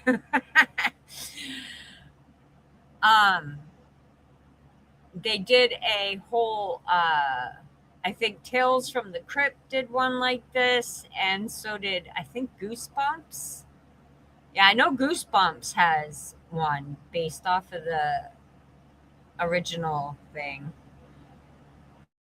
Performance creates an atmosphere of dread that rivals Jigsaw's traps. In the world of cursed puppets, Fats reigns supreme, making us question the true depths of human puppet malevolence. So you're still making my eyes twitch, okay? That actually was a puppet, yes. But how you keep calling all of them puppets? Most of them are dolls. Number 4 is Slappy, the sinister puppet from the 2015 adaptation of R.L. Stine's Goosebumps. Oh, listen, my kids do. I still had my whole collection, and they have the series on, is it Hulu? Or I think it's Hulu or Netflix, and we watch that every now and then, especially during Halloween. And they have the movies, and now they made movies. Do you remember those books, those scary stories? They made a movie out of that. I have those, all 3 of those books too. Fucking Slappy. I think this is where the Goosebumps one came from. Wasn't his name Slappy? Series reigns as a puppet of benevolence far more terrifying than Jigsaw, and I don't care what you say. Voiced with eerie charisma. I don't want to hear anything you have to say, and I can't wait till they change back to the other guy because you are making me fucking twitch, sir. You are working my fucking trets bad.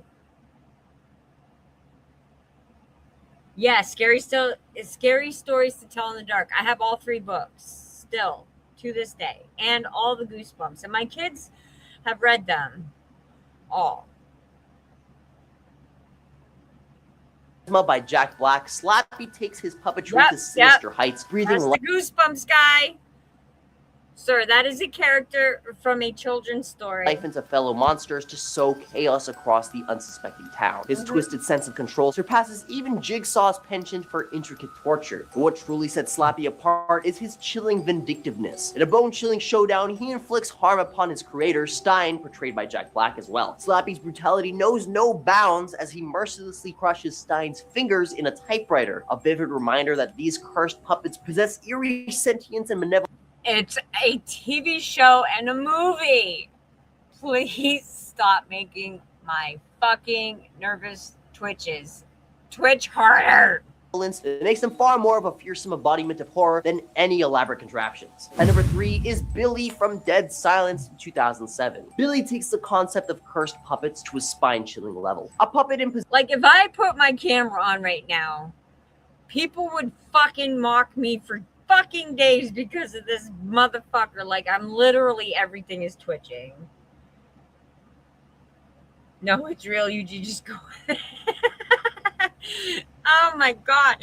I can't, because these are movies that he's saying are fucking real. He's only said like 2 dolls that are actually something that were investigated, not goddamn fucking movie dolls. Possession of a vengeful ventriloquist, Billy brings terror with a catch. He silences those who scream. In a macabre twist, the mere act of unwrapping this puppet sets the stage for an unsettling game of silence. If you utter a sound in his presence, you're marked for an unsettling demise. The tension arises not from elaborate... Yeah, I'm not kidding. Like, there's sometimes I make this really weird noise, and I can't control it when my nerves get really bad. It sounds like, sometimes it sounds like I have a really stuffy nose and I'm trying to get it out, or I make this really like weird noise and my whole face makes a like a twitch, and I cannot control that when it starts happening. And this guy is literally doing it to me. He's literally fucking with me right now. elaborate contraptions, but from the eerie stillness enforced by this malevolent puppet. Imagine the horror of being unable to scream for help as your fate is sealed by a wooden figure with a thirst for silence. I would take it out back and burn it, okay? If that's the case, just take the fucking thing out back and set it on fire. Set the motherfucker on fire. And make sure that there's no pieces left to put together. Okay? Don't be like Trailer Park Boys. Don't be like Bubbles and go and find the pieces and put it back together. Okay? Don't do that.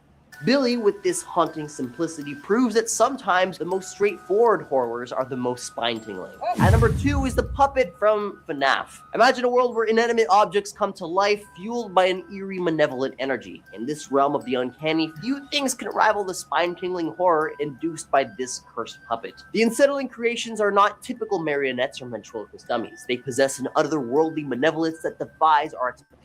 Now, what in the actual puppet reality am I fucking looking at right now? The fuck is this? The puppet from Five Nights at Freddy's is a nightmarish character. With its ghastly appearance and unnerving ability to lurk in the shadows, it embodies a bone-chilling dread that eclipses even the diabolical games of Jigsaw. While Jigsaw's traps are indeed horrifying, they're anchored in a twisted sense of justice. Why does that look like a demented, methed out fucking Mickey Mouse? Come on! In contrast, the cursed puppet seems driven by an indestructible, insatiable thirst for chaos, making him an even more mysterious... I feel like, okay, I'm gonna say it. I'm gonna fucking say it. I'm sorry, YouTube. I feel like some of these people who make these puppets are on fucking drugs. Hardcore fucking hallucinogen drugs. And I probably stuttered that out wrong. I apologize. Okay, my fucking face is twitching. Terrifying force in the realm of horror. I personally made it to 1020 mode in FNAF 2, so I know a lot about this puppet. At number 1, malevolent marionettes. You see, these malevolent marionettes possess an uncanny ability to tap into our primal fears. Imagine encountering a doll that eerily moves on its own, its hollow eyes fixated on you. Now, unlike Jigsaw's contraptions, which rely on gruesome puzzles, these cursed puppets exploit our innate fear of the unknown, with their twisted smiles hiding unspeakable terrors. These sinister creations defy logic, breaking the boundaries between the animate and the inanimate. They exist in that unsettling liminal space where the laws of reality crumble. Just the mere thought of one lurking in the the shadows can send shivers down your spine, leaving you paralyzed with dread. So while Jigsaw's elaborate traps may churn your stomach, these cursed puppets tap into something deeper, a primal fear that transcends gore and challenges the very fabric of our sanity. Number 10, the Hope Diamond. The Hope Diamond is gorgeous. It's 45.52 carats, is a dark grayish blue color, and the pendant surrounding the Hope Diamond contains 16 white diamonds. Now the necklace chain it's on also contains 45 white diamonds, and French monarchs, an heiress, and at least one unlucky postman have met their misfortune after possessing it. The Hope Diamond's allegedly cursed reputation is well known. The diamond gets its name from London banker Henry T. Hope, who purchased it in 1839. After Hope's death, the diamond passed through the hands of various owners, and in America, the gem was feared lost in a shipwreck, but that rumor was refuted. Titanic, honey, you can say it. Okay, it's in the history books. Feuded when the diamond appeared at a public auction in Paris on June 29, 1909. Evelyn Walsh McLean, a Washington, D.C. socialite and the wife of the former owner of the... Wait, that happened after, didn't it? Titanic. Fuck, they said 1909. Didn't Titanic happen in 19... Damn it, now I gotta Washington Post acquired the diamond in 1911 for $180,000. Now she too suffered the curse of the diamond as her husband died in a mental institution, her eldest son died in a car accident, and her daughter took too many sleeping pills. She believed in the curse, but she continued to wear the diamond but would not sell it for fear of bringing bad luck to someone else, which is really considerate if you think about it. After Evelyn's death in 1947, why, if the, she got her facts wrong. So the Hope Diamond sank on with the Titanic, supposedly sank with the Titanic on April 14, 1912. She's not being honest. The diamond was found along with $4 million worth of other jewels stored in shoeboxes in her bedroom. Then Henry... Are you going to be one of those ones that make me twitch too, honey? Because I listen, I can't. Please get your facts straight, okay? Get your fucking facts straight. Harry Winston. I just fucking looked it up. A leading American jeweler and gem dealer, bought the diamond from her estate in 1949, and in 1958 he donated the diamond to the Smithsonian Institution where it is today. Number 9. The Iceman. The mummy of Otzi, aka the Iceman, was found in 1991 in the Otzol Alps, Italy. It is believed that the Iceman belonged to 3000 BCE and his body was preserved because of the glacier that... Oh, I remember this one. I seen this on Unsolved Mysteries. Surrounded him after he died. However, soon after his discovery, people who were involved with his discovery began to die due to violent accidents. Forensic pathologist Rainer... Now, they didn't talk about this on Unsolved Mysteries. What the hell are you talking about? Henn died in a horrific car accident, mountaineer Kurtz Fritz died in an avalanche, and hiker Helmut Simon died after falling off a dangerous hidden path. The Iceman then claimed 3 more lives in quick succession between 2004 and 2005. It's thought that anyone who comes into contact with the Iceman will die, and people believe the discovery of Iceman is a curse and has the power... Well, I mean, his name is Iceman. I'm just gonna leave that there. ...to destroy mankind. Now that does sound... Justin dropped off. Well, I hope you have a good night, Justin. See you next time. Extremely cursed, and I would not want to go near that ever. Number 8. The Little Manny. A 3-inch tall stone head is known as the Little Manny with... The Little Manny? What? What the fuck are you talking about?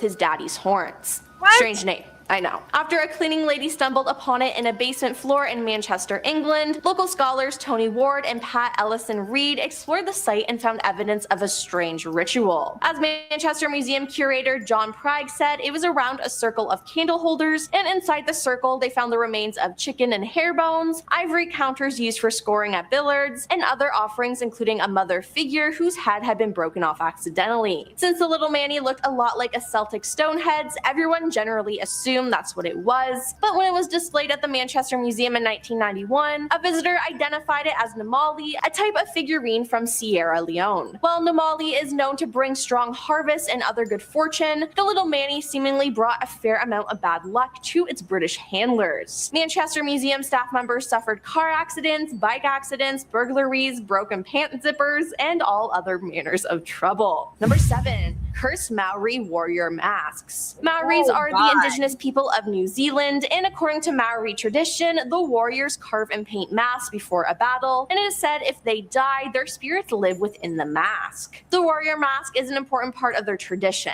Now, Maori tradition dictates that a menstruating woman is tapu or taboo, and so are the masks. So if both of them come into contact with each other, it would invoke a curse. Also, pregnant women are considered sacred, so a Maori museum in Wellington, New Zealand tells pregnant and menstruating women to stay away from several sacred Maori artifacts, including traditional Maori warrior masks, as they could invoke a curse. Now, if this could happen, why would they even show it off? It would stress me out if I ever went or worked in that museum. Number 6. The conjure chest. The conjure or conjured chest is a chest of drawers that has taken the lives of about 16. How did a chest of drawers take the lives of 16 people? I'm afraid to press play. People. As the story goes, an enslaved man named Remus custom made this item for. It's actually really pretty too. I'm not really into that like style, but it is actually really fucking pretty. And look, it has locks on it. My mom has one like kind of like this, but she painted it. It's not as intricate as this. It's green and white. My daughter has it now. Has a mirror too, and it's all wood. But this is actually pretty. It's pretty. It's pretty cool. However, I'm not going to buy something that's going to take my fucking life. I will go out on my own terms, okay? His enslaver, Jeremiah Graham, in Kentucky circa. If I have to go, I'm going out on my own terms. 1830. Jeremiah, displeased with Remus's work, beat him to death. Now, in retaliation, Remus's friends then cursed the chest by scattering dried owl blood in its drawers. But to the Grahams, oh, why? Why must people harm animals in any type of way? Okay? Leave children and animals alone. Just leave them alone. Stop, please. Used this chest and passed it down to their family for 140 years, and death or injury came to anyone who stored their apparel inside. In the mid-20th century, Virginia Carey Hudson Cleveland had 2 of her offspring die, and her husband die after being rushed to the hospital for appendicitis. Now, a neighbor also died after an accident involving a weapon, and all had used the chest. So Virginia enlisted the help of her maid, Sally, to undo the curse. They followed the steps that included procuring a dead owl and boiling willow leaves. Sally said that if she or Virginia then died, it would prove that the curse had broken, and months later, Sally did die. When Virginia's daughter inherited the chest, she opted not to use it, which is why she's the smartest person in that family, because why wouldn't they just get rid of it? Number 5. Scarab. Rumor has it that the Smithsonian is the home to many ancient Egyptian treasures and artifacts, and now were they stolen, that's a completely different story, but it is said that these items are cursed, and I mean, with all those movies about Egyptian curses, this really doesn't surprise me. They have a scarab believed to be from King Tut. Now, if you don't know what a scarab was like me, they were popular amulets and impression seals in ancient Egypt. There are many of them, and through their inscriptions and typology, they are. My mother, may she rest in peace, she's right here in front of me, loved Egyptian history and drilled it into my head. So do not fuck this up, ho. Don't do it. an important source of information for archaeologists and historians of the ancient world. Now, it's said that bad luck will follow anyone who touches King Tut's body or anything in his tomb, and since this amulet belonged to him, I'd say watch out. See, now you've already done fucked up because they've already uncovered his tomb and nobody died. It was all over the fucking news, not like years ago. What the fuck are you talking about? Out. Now, in 1922, when King Tut's tomb itself was unearthed after more than 3,000 years of uninterrupted rest, some believe the pharaoh unleashed a powerful curse of death and destruction upon all who dared to disturb his eternal slumber. Well, yes, because, listen, when the Egyptians died and wanted to be buried with their treasures, they wanted to be left alone.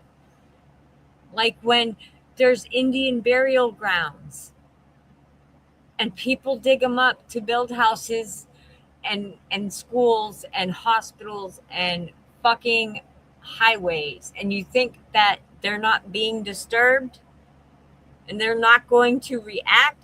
If somebody disturbs my fucking eternal rest, I'm definitely coming the fuck back and haunting the shit out of people.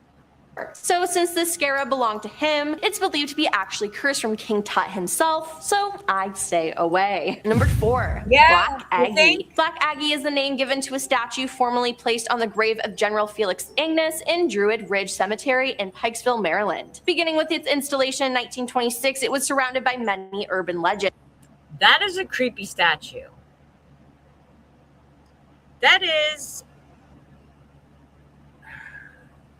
They have a angel statue where my son is buried that is kind of creepy looking too, but this one tops that.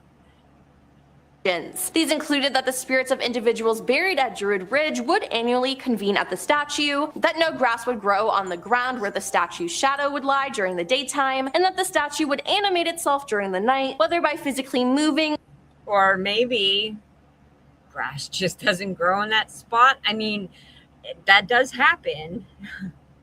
Or by showing glowing red eyes. It was said those who saw her eyes were said to have had their lives ended by her, or she would cause you to go blind. At this point in my life, with all the bullshit, that going blind would not fucking bother me. Because then I couldn't get online and I couldn't see the bullshit. Oh, and one last thing, if you sit on the statue's lap at midnight, you will die in 2 weeks. So due to the— Did you sit on his lap to test this theory? Because I don't think that's true. I think that is just a myth.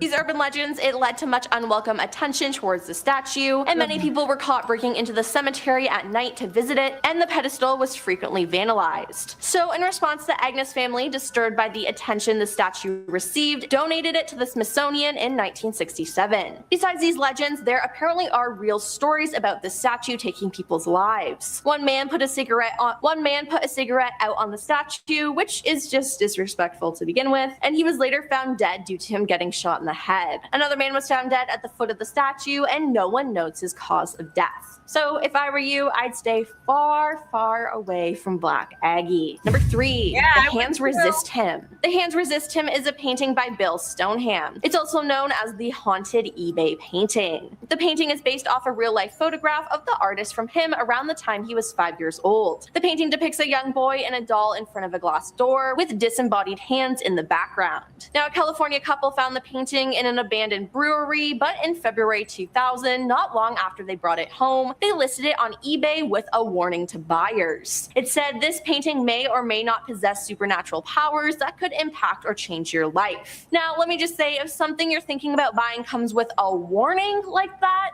I'd suggest not buying it. Now, the couple claimed their daughter told them that the boy and girl from the painting would fight with each other at night, and the ad also mentioned that at one point the boy seemingly exited the picture, which is when they decided to sell. It sold for $1,025 to Kim Smith, a gallery owner from Michigan. In an interview, she revealed that she received emails from people who claimed they were repulsed or became physically ill just by viewing a photo of the painting, and I honestly think that they should just burn it. Number 2, the Unlucky Mummy. The Unlucky Mummy is an ancient Egyptian artifact in the collection of the British Museum in London. The identity of the original owner is unknown, and this painted wooden mummy board of an unidentified woman was acquired by the British Museum in 1889. So the Unlucky Mummy isn't actually a mummy, but the mummy board or coffee lid of a high-status woman who lived around 950 to 900 BCE. Discovered in Thebes in the 1800s, the 4 young Englishmen who first purchased the mummy all died in unfortunate circumstances. The mummy board has acquired a reputation for bringing misfortune as Leave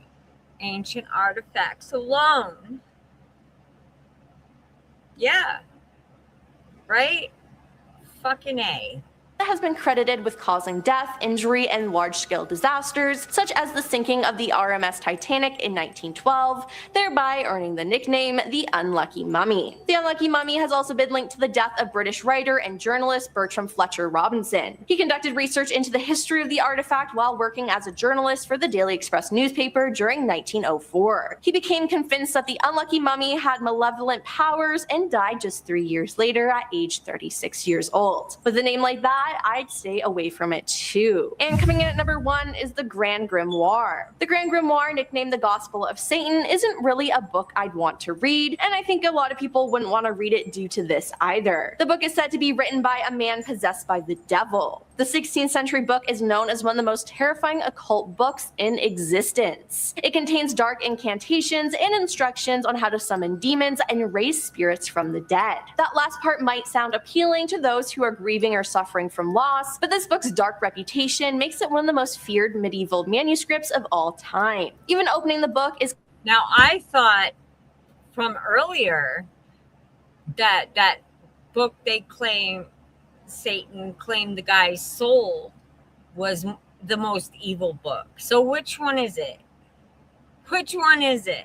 It's considered equivalent to selling your soul to the devil. Now, thankfully, the Grand Grimoire is not available for purchase due to this, and I mean, who would even want to buy that? It said that the original copy is currently kept in the Vatican secret archives and not currently available to the public, and I think that's a good call. What you just saw there was footage from KTVN2 News, Nevada. Arrow hit the side the camera. The crew was covering the story of an infamous entity known as Whiskey Bill. The tale goes back to the Prohibition era. William Whiskey Bill Johnson, a bootlegger who ran an early desert distillery in the 1920s, became well known among miners and settlers for his whiskey. But once Prohibition hit, he went underground, kept producing it illegally. After his death, people started reporting strange activity around the abandoned ruins of his distillery in the Nevada desert. Visitors claimed to hear laughter, clinking glasses, faint sounds like a busy... Okay, so he just wants to get drunk. Let him get drunk. Let him have a good time.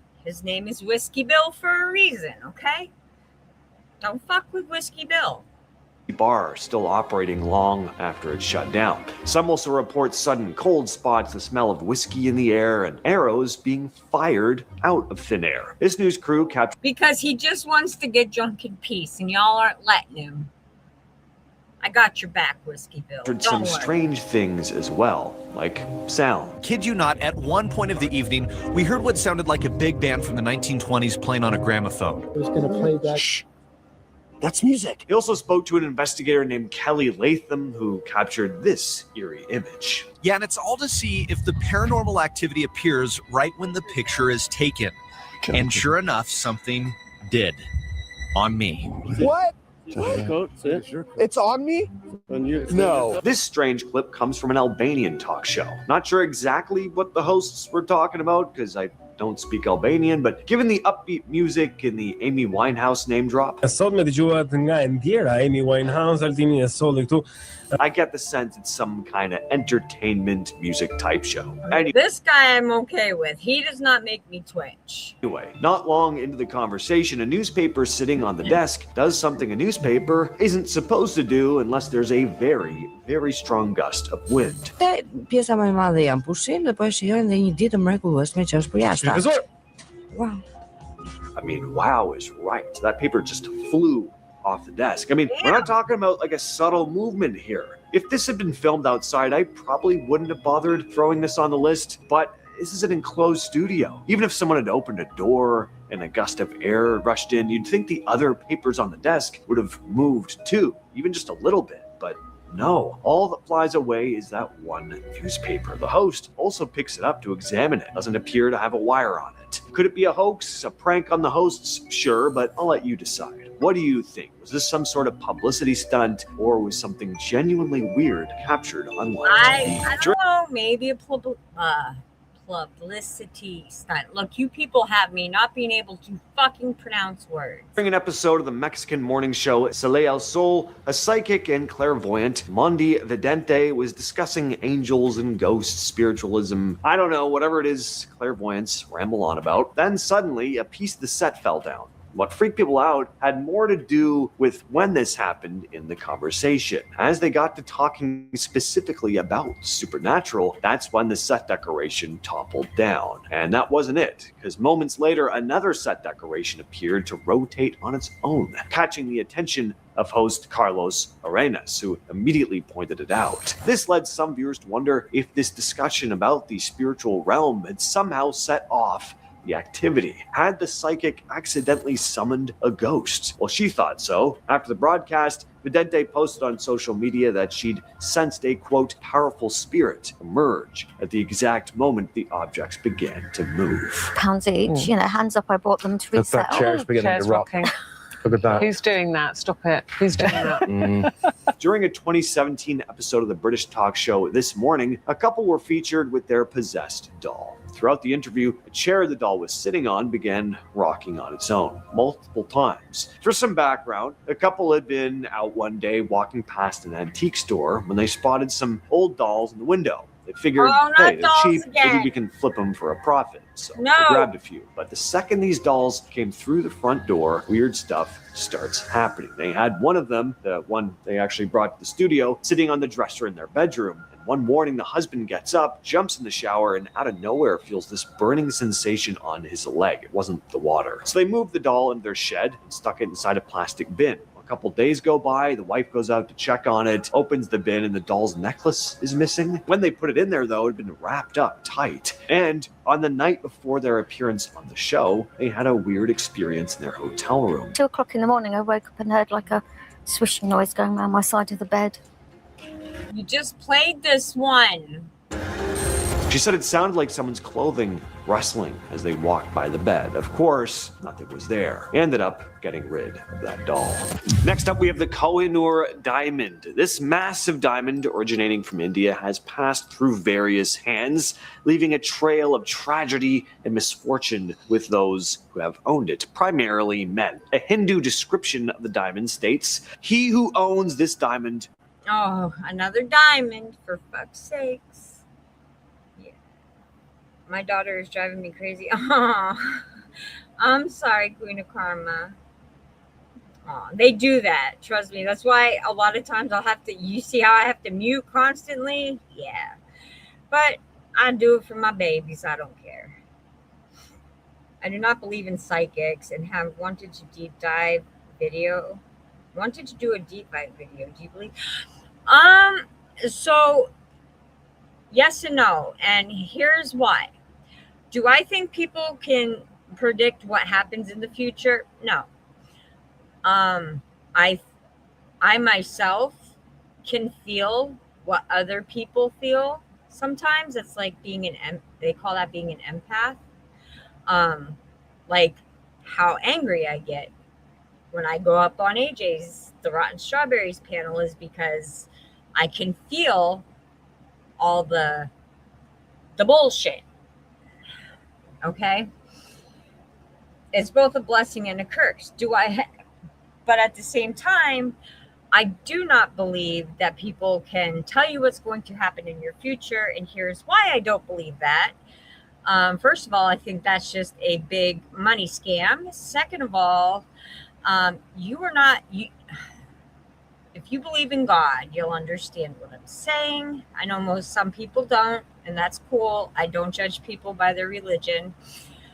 But if you believe in God, God puts you on your own path. I like to think of it as a fork in the road.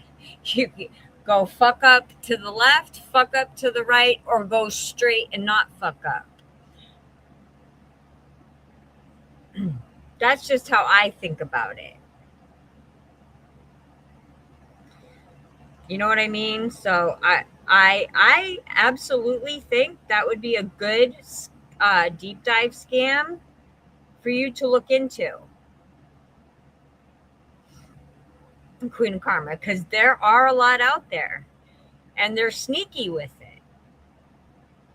Like, were you in my Von Helton stream yesterday where he was talking about the tarot card reader? And he had just said, I sent her $1 on PayPal saying we have, oh my God, this happened to me, same as that's happened to you, right? So she already knew. So when she's reading out, quote unquote, his tarot reading, she already knew.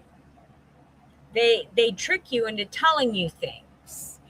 And when you're, especially tarot card readers, because first of all, when you're reading tarot cards, you have to completely clear your mind of everything. You have to meditate. You cannot think of anything negative, positive, nothing. It has to be completely clear, because otherwise you're gonna read a bunch of bullshit.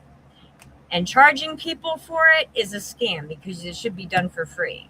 Do I believe in tarot cards? Not necessarily. Psychics, however, I don't believe that, because I feel like we're not supposed to know what the future holds, right? It says that in the Bible. We're not supposed to know. We'll find out what we were meant to be here for when we die. That's my thought on it. That's my opinion on it. I know different religions have different beliefs, and even though my family is Wiccan, I still believe in God and Jesus, and I still read the Bible. So I don't believe in psychics, no. Have you ever had a reading? I want to introduce some others. I personally never have, but I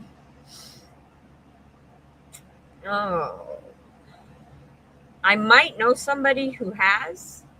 I'd have to reach out to one of my TikTok followers and see if they're available, maybe interview with you. But I can definitely help you find information on the bullshit, because I just don't believe it. I don't believe it. You're not supposed to know what your future holds, and it's a big scam. Will own the world, will also know all its misfortunes. Only God or woman can wear it with impunity. The Kohinoor's first recorded appearance dates back to the 14th century, when it belonged to the Kakatiya dynasty. It was later seized by various... The Kakatiya? The what? Why does that look like the crown from the royal family, first of all? And second of all, the Kakatiya, I never heard of that. Rulers, including Babur, the founder of the Mughal Empire, but its dark reputation began to take shape when the diamond came into possession of Shah Jahan, the Mughal emperor, who was imprisoned by his son, and is said to have met a grim end, with the Kohinoor playing a role. And to Greg Stalkers, I'm only going to say this once. Greg is a managing mod in my chat. So you coming in sock accounts isn't going to work, okay? Leave him alone. Go to his channel, put your big boy pants on, and talk shit to him. Because he don't give a shit. In his downfall. Neither do I. The diamond changed hands Leave him alone. a bunch more times, passing through the Afghan, Persian, and Sikh empires. Every ruler who came into possession of it would meet a horrific end, and every empire would collapse. Number 8, haunted wedding dress. Anna Baker's cursed wedding dress is a haunted legend that hails from Blair County, Pennsylvania. Anna Baker, the daughter of a wealthy family. Of course it happened in Pennsylvania. When can I fucking move out of PA? I need to fucking move out of PA. In the mid-1800s, fell in I want to go home. love with a lowly ironworker, but her father strongly disapproved of the match and did not approve of a marriage. So Anna was coerced into marrying another wealthy suitor, breaking her heart. Oh, I know. I know, Queen of Karma, and that's fine. Listen, I don't tell people what to do. I like Greg. He's had my back. I've got his back, you know? The Shiva Files. It's about a guru on here. Ooh, I want to watch that. I hope it's a good one. But yeah, no, I get it. I get it. See, like I said, though, I've raised boys. They still spurg. They still spurg out. So I'm used to it. It doesn't bother me. And I'm also one of those people that don't, as long as you're not, okay, how can I put this? He's part of Girl World now. Okay, let's just face it, Greg, sorry, bud, but you're now part of Girl World. You have been for a while. So you're gonna, Wody yells at girls. He like, I can't really judge him for that, because I raised my kids not to put hands on females. That's extremely unacceptable. And I also taught my daughter, you don't put hands on a man, because that's also unacceptable. Works both fucking ways. So, but his spurging doesn't bother me. I've raised 5 boys. They still spurg. There's one of them was spurging last night. So, because they know when I get paid, they know it's not right now, and he's not listening to me. He's only 19. I'm trying to explain to him how you're not supposed to fucking pay off your credit card balance all at once. You're supposed to make the monthly payments so you can show a pattern of on-time payments. My grandfather was in charge of foreclosures and mortgages. He was like the head honcho of the bank up in New Hampshire. My grandmother was a fucking secretary for her whole life. I know what the hell I'm talking about when it comes to credit. No, my son, the genius, freaks out and needs to pay the whole thing off. They consider that a credit risk. And he was spurging about it. So I'm kind of used to it. And no offense to the females, but Sage deserved it. Sage absolutely deserved it. She got called out for her lies and her bullshit. And now she's hiding in Misery's chat on Kick. The wedding never took place, though, with Anna refusing to ever marry. She would wear her dress every night before bed, dancing alone in the middle of the night. It was said that she slowly began losing her sanity. Legend has it that Anna, unable to bear the pain of her lost love, died a bitter old maid. Honey, there's plenty of fish in the sea. I do not believe in there's one true love for everybody, okay? Because I've already thought I've had the one 3 different times. Okay, there's more than one person out there. called compatibility. Sometimes you're just not compatible. Sometimes your parents interfere and there's nothing you can do about it. Just go find somebody else. Why do you got to grow up a bitter old maid?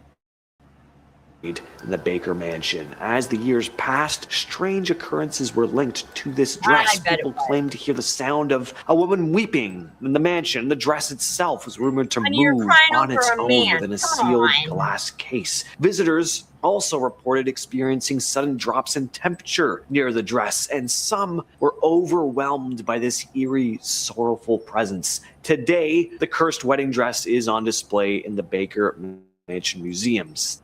Did she make her parents miserable for the rest of their lives too? Since it was the dad who didn't approve? Still said to be infused with the heartache and resentment of a love denied. Next on the list, we have the Myrtles Plantation Cursed Mirror. The Myrtles Plantation in St. Francisville, Louisiana is renowned Why are they repeating some of these? For its haunted reputation, and this mirror is one of the most haunted objects That's okay, because he wasn't the one who told this one, so I'd like to hear his thought on it. in the home. Mr. and Mrs. Woodruff were the original owners of the home, and they owned a number of slaves, one of which was named Chloe, who was treated even worse than the other slaves who worked on the property. At one point, she had her ears cut off by Mr. Woodruff, and she decided to plan her revenge. She poisoned the family with oleander leaves, which she baked into a cake. And she hadn't planned to take their lives, but the dose ended up being lethal, and Chloe was hanged. Even after these events, the home would be the site of more tragedy, making this one of the most haunted locations in the USA. Now, for the mirror, in the grand hallway, there is an antique mirror. A number of visitors have reported spotting the ghostly reflections of the Woodruff children inside the mirror. There's also a handprint that just doesn't seem to go away even after the mirror is re-silvered. And at number 6 is the Screaming Skull, or Screaming Skulls in general. There are multiple Screaming Skulls that have been reported throughout history. Probably the most famous, though, is the Battiscombe Screaming Skull of Dorset, England. Each of these skulls has its own story attached to it. Usually someone makes it known that they want to be buried back in their homeland when they die, or want something specifically done with their skull after death. Then they meet some grisly end, their wishes for their desired burial aren't met, and thus a curse is released. Whenever someone tries to remove or disrespect the skull, things get weird. Strange noises start happening, screams, wails. People are met with tragedy in their lives. They're cursed. And whenever the skull is tossed out or attempted to be buried, it mysteriously makes its way back to where it was Oh, and that's not creepy. before. Next up, we have the haunted chairs at Belcourt Castle. Belcourt Castle in Newport, Rhode Island is apparently very, very haunted. So haunted that in an almost Pee-wee's Playhouse kind of way, even the chairs themselves seem to have a life of their own, or curse of their own. Visitors describe a cold sensation when they come close to the chairs. There's even one story about a man who sat on one only to be thrown off it. Some visitors have also seen ghostly apparitions sitting in these chairs. Other cursed items at the castle include a suit of armor. Classic, love that gothic horror vibe this place seems to have. Apparently the original owner of the armor took a spear to the face and, of course, didn't make it. Some say they can hear ghostly cries of pain in the dead of night, especially in the month of March, when the original owner of the armor died. Next up is the Hope Diamond. Our story begins in the 17th century, where this blue gem made its debut in India. Over time, it passed to a number of owners, landing in the collection of a wealthy French merchant named Jean-Baptiste Tavernier. But there were dark rumors surrounding the diamond, that whoever was in possession of it would be cursed. And Tavernier would meet a gruesome end, dying of a terrible fever, with his corpse then being torn apart by wild dogs. I am so fucking confused. Wasn't the Hope Diamond from the Titanic? I'm fucking confused. I just literally looked this shit up. Fast forward to the 19th century, the diamond found its way into possession of King Louis XVI and Queen Marie Antoinette, who, as we know, faced a tragic fate at the guillotine during the French Revolution, and the early 20th century American socialite Evelyn Walsh McLean acquired the Hope Diamond, and her life would be full of hardship from that point on. She lost her son in a car accident, her husband left her. The curse seemed... Yeah, no, I'm gonna Google this real quick because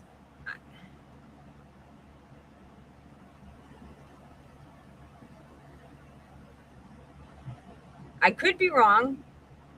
It's been a minute since I've seen the Titanic.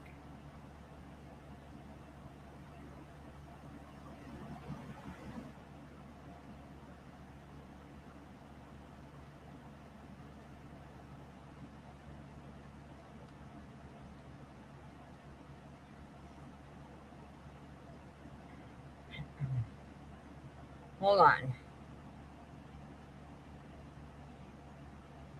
Oh, okay. Okay, so the one used to make it never went on the Titanic. It was the inspiration for the movie when she pulled it out of her pocket. Okay. The meaning for the movie was supposed to be the love of the sea. Yeah, they love the fucking sea, all right. To persist when the diamond passed into the hands of jeweler Harry Winston. He later donated it to the Smithsonian Institution, where it remains to this day. Number 3, Robert. I still knew it had something to do with the Titanic. Either way.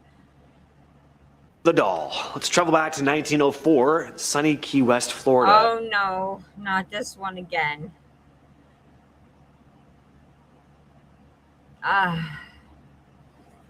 That's where the story of Robert kicks off. A doll given to a 4-year-old named Robert Eugene Otto. Now, there are different versions of how this doll came into the picture. Some say it was a gift from Gene's grandpa, while others spin a tale of a grumpy maid who cursed the doll before handing it over to the kid. Point is it's supposedly cursed. As young Gene grew up, something strange started happening. Whenever his stuff got messed up or broken, he'd point right at the doll and say, Robert did it. Fast forward. Yeah, my second board tried to do that with me with his action figures, and I wasn't buying it. But, however, this fucking doll, I would probably have believed it. For a bit, Gene became an artist, tied the knot. They made a whole movie and a sequel to the movie of this motherfucker. Back to his childhood home, which he called the artist house, but his wife wasn't too keen on Robert the doll, so it got booted up to the attic. Now, here's where things get really creepy. Folks walking by the house. Why don't people just, if something is creeping you out, especially adult, just burn it. Just burn it. What's locking it up gonna do? Obviously nothing, because people eventually gonna let them fuckers out like they're doing with Annabelle. Okay? That Raggedy Ann bitch has already caused enough problems. Burn the shit out of them. Started whispering about Robert's odd antics. They'd swear up and down that they saw the doll moving on its own and even poking its head out of the attic window. People who visited would claim they heard strange footsteps and ghostly giggles coming from the attic. And when Gene passed away, Robert was passed on to Myrtle Reuter. She put up with 2 whole decades of weird stuff happening thanks to the doll before saying, you know what, enough is enough. Robert found a new home at Fort East Martello Museum, where he still sits to this day. Yeah, and even if I was to go and see this doll in person, I'm not writing it a fucking sorry letter or asking it fucking permission. It's behind glass. Can kiss my ass. Fuck that doll. Day. People still see him moving around from time to time. No. Then number 2, we have the Iceman. Back in 1991, a group of adventurous hikers stumbled upon... I remembered this from Unsolved Mysteries. As I just said, why are you guys repeating yourselves? on a frozen figure in the heart of the Otzal Alps, right on the border of Austria and Italy. What they uncovered was the remarkably preserved body of a middle-aged man who had met a violent end more than 5,000 years ago, taken by an arrow. He was given the name Okay, there's an easy explanation for this, right? So motherfuckers were out hunting because back then they didn't have to pay for fucking meat. They had to go get their own meat and prepare it, right? And he just got caught in the crossfire. Why does that make him fucking haunted? Maybe you should have left him where the fuck he was and stopped disturbing people's resting places. See the Iceman. Australian molecular archaeologist Thomas Loy conducted an in-depth. And sir, that is some fucking background you got right there. That is some creepy ass AI bullshit you got going on back there. I just wanted you to know that. Study of this frozen relic, his investigation revealed traces of multiple individuals' blood on Otzi, hinting at a violent end in the midst of a skirmish. Thomas Loy passed away from natural causes later on at the age of 63, but some began speculating of a sinister curse that seemed to cling to Otzi. In the year following his discovery, a series of tragic events affected folks closely linked to him. Forensic pathologist.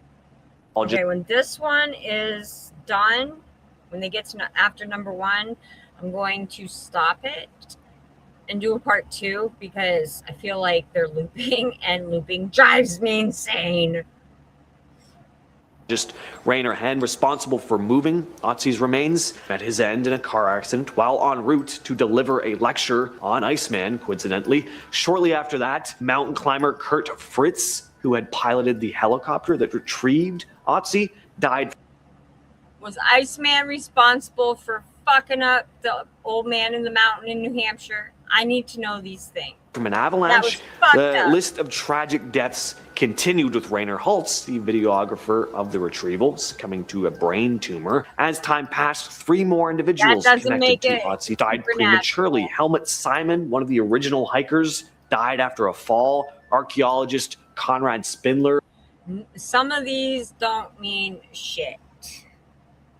However, they could be connected to them disturbing his resting place. As I said, key researcher died due to complications from multiple sclerosis. Yeah, pretty interesting. I mean, although people do die, I think we all know that. But finally, at a number 1 spot, we have King Tut's tomb. We're zipping back to 1922 in the heart of Egypt, where archaeologist Howard Carter stumbled upon the burial chamber of the boy king Tut. In Kuman, this was obviously an incredible discovery, but things got strange from here on out. There were whispers of a curse hovering over this. As I said when you covered this, when the weird little guy covered this before, not the guy, the girl, when the girl covered this before, the Egyptians highly believed that the pyramids were where they would be buried and left with their fortunes and belongings to rest eternally. And you go and dig them the fuck up. What did you possibly think could go wrong with doing that? This ancient tomb, legend has it that anyone who dared to disturb King Tut's eternal slumber would face a grim fate. And the moment Carter and his team cracked open the tomb, the curse supposedly swung into action. Odd thing. Kind of sounds like, even though the Warrens were scammers, that when they said don't touch Annabelle, don't take it out of the fucking box, and nobody listened. I know as humans, we have weird curiosity, right? I get that. But I'm not going to go steal a piece of Lad's castle or fuck with a pyramid where somebody's trying to rest eternally or fuck with anybody's resting place. Because that's how bad shit happens. I would fuck with you too. things started happening to those connected with the discovery. Lord Carnarvon, who financed the expedition, met an untimely death at the hands of a mosquito, which is probably the most embarrassing way. Well, to be fair, that probably has nothing to do with King Tut. That probably has more to do with the species, that specific species of mosquito that back then they didn't know much about and was causing deaths. I can think of to go. Turns out this curse isn't just deadly, it's damn cruel as well. Others in the team began facing misfortune as well. Illness, accidents, more mysterious deaths. The curse wasn't limited to the excavation team either. It seemed to spread to anyone who came into contact with King Tut's treasures. All right, you heard him, guys. Don't go there. Check. Even those who just visited the tomb were rumored to be cursed thereafter. People just love Vikings. They're one of the... Okay.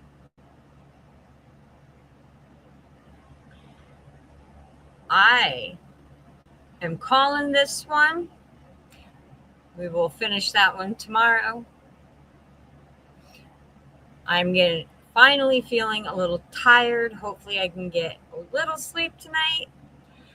So thank you all for joining me on this weird, spooky, haunted artifact series. Oh, my damn phone. I did not say that. Stop it. Thank you, Queen of Karma. And thanks for joining me, hon. As always, if anybody would like to donate, everything is pinned in the chat. It's also in the description. I have also made a GoFundMe. A few people have shared for me. I have shared also. It is in the description. It is also pinned in my community tabs if you'd like to donate and go live with me and my best friend and my boyfriend as we explore Penhurst after hours during what they call the spooking hours. Any support is appreciated. Even if you just like and subscribe, I appreciate every single one of you. I really do. Every little bit helps. It helps the channel, and it helps me be able to do more fun things with you guys instead of just sitting here laughing at other people. It also gives you the opportunity to maybe even laugh at me, because I'm sure there will be times where I will do something that will make us all laugh. So stay spooky, guys. Have a great night, and I will see y'all tomorrow. Same time, same channel. Much love, much respect. Peace out.